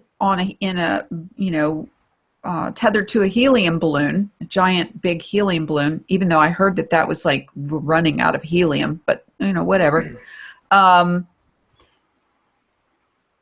Then they showed this virtual footage of what it would be, what you would see out the little portal windows. It was amazingly similar to the ISS, the little portal windows that you're looking out. And so they show you using, that wonderful TerraGen application or program, what you would be seeing. And I thought, is that where they get a lot of the high altitude aerial footage that they show us now of what things look like? I mean, is there a big Google balloon flying around up there gathering imagery of the surface of the Earth so that they can add these images on their Google Earth ball when you zoom way out? And they got stars in the background now, and they got the sun, the moon. Well, there could be go ahead, John. Oh, I was going to just respond to Lawrence before I forget my train of thought. Okay. Is that I really wouldn't want to model it, to be honest with you, on a ball, a guy standing on a ball. I mean, yeah, that I understand. That's important for people to understand, but I'm visualizing this in my head because I've already sort of mapped out, an Earth plane from a certain perspective, and I got to tell you, if I go to sleep thinking about this, and it really looks like if I visualize it, I'm going, okay, well, what if I built that in Rhino and then I fly down to it? If I go from the surface up, from a camera view, I really don't think you're just going to see this huge field of blue, and you can't maybe even tell if it's curved or straight or anything. Right. It's just, I think that's all you're really going to see, and I don't know. I think you're going to see what sort of they show us from hot air, the hot air balloons and stuff. Yeah, I think we live on a pyramid type. There might be something holding the oceans besides an ice wall, and this is going to be further explained in my upcoming quests. Hopefully, all of you. I'd like to talk to you about that, Ronnie, because hang on a second. I got something to show you. Awesome. I love. Okay. You're just like Lawrence. You guys got great stuff. Yeah. Okay. And all right. Here's my little show and tell today. All right. I'm a geek, so I'm into D&D. So I had this thing a long time ago. It's a 30-sided die. Okay. You can see it's right. Okay. Now, I will do this pretty soon. I'll show you how that face of one face is basically the flat Earth diamond perfectly. Oh, you rock. Okay. Now Beautiful. That's so weird because let me just say this, John. I have been putting off, and I'm not going to put it off anymore. Shout out to Philip, and I'm going to slaughter your last name, Drudson. Our Russian friend who was on a few shows back, okay? Yeah. He and many of their version of flat Earth is kind of, Ronnie, is it Cell Earth? Isn't that what they're calling it? But not the one that the Lord and Savior Stephen Christ character goes by? Yeah, they're Zib Rehab. Yeah, each of the surfaces are like your die there, okay? And it's like a soccer ball, I guess, sort of like. Yeah. Okay. And each of the surfaces is on there. And now I'm hearing that they're kind of like a Rubik's Cube, where they can be moved Okay, Oh, really? like maybe you're connected one time to Saturn, but then something shifts and now you're next to Leo, or I mean to another planet. Wow, what is that noise? Someone's vacuuming at Lawrence's house. Lawrence, oh my God. Lawrence is real. Anyone who thinks, if I Anybody hear, thinks Lawrence is fake or a drone. Anyway, I got hammered for the Times New Roman, so the same people that. Okay, you're going to have to drop out. Lawrence, you're going to have to drop out and come back. Your sound's all screwed up. I love his patience. He'll come back talking just like he never missed a beat. Here he comes. Here he goes. Here he goes. He'll be right back. Oh, But it might very well be a God love pyramid him. with the throne on the top, which is interesting. well, okay. So, but so think about that part, John, in your musings about these surfaces, because it has something to do with something in retrograde and blah, blah, blah, that things are okay. And so, in other words, there's no outer space. Each of those planes is a planet. Okay. So, in other words, a planet. Saturn isn't up there, it's over there. Have you heard of this before? This is basically what I'm thinking about, and I'm kind of thinking that the thing that's in the center that drives everything is like one of those little plasma balls, you know, when you put your fingers on it and you get the conductive plasma stream to the glass. Wow, That's that's what trippy.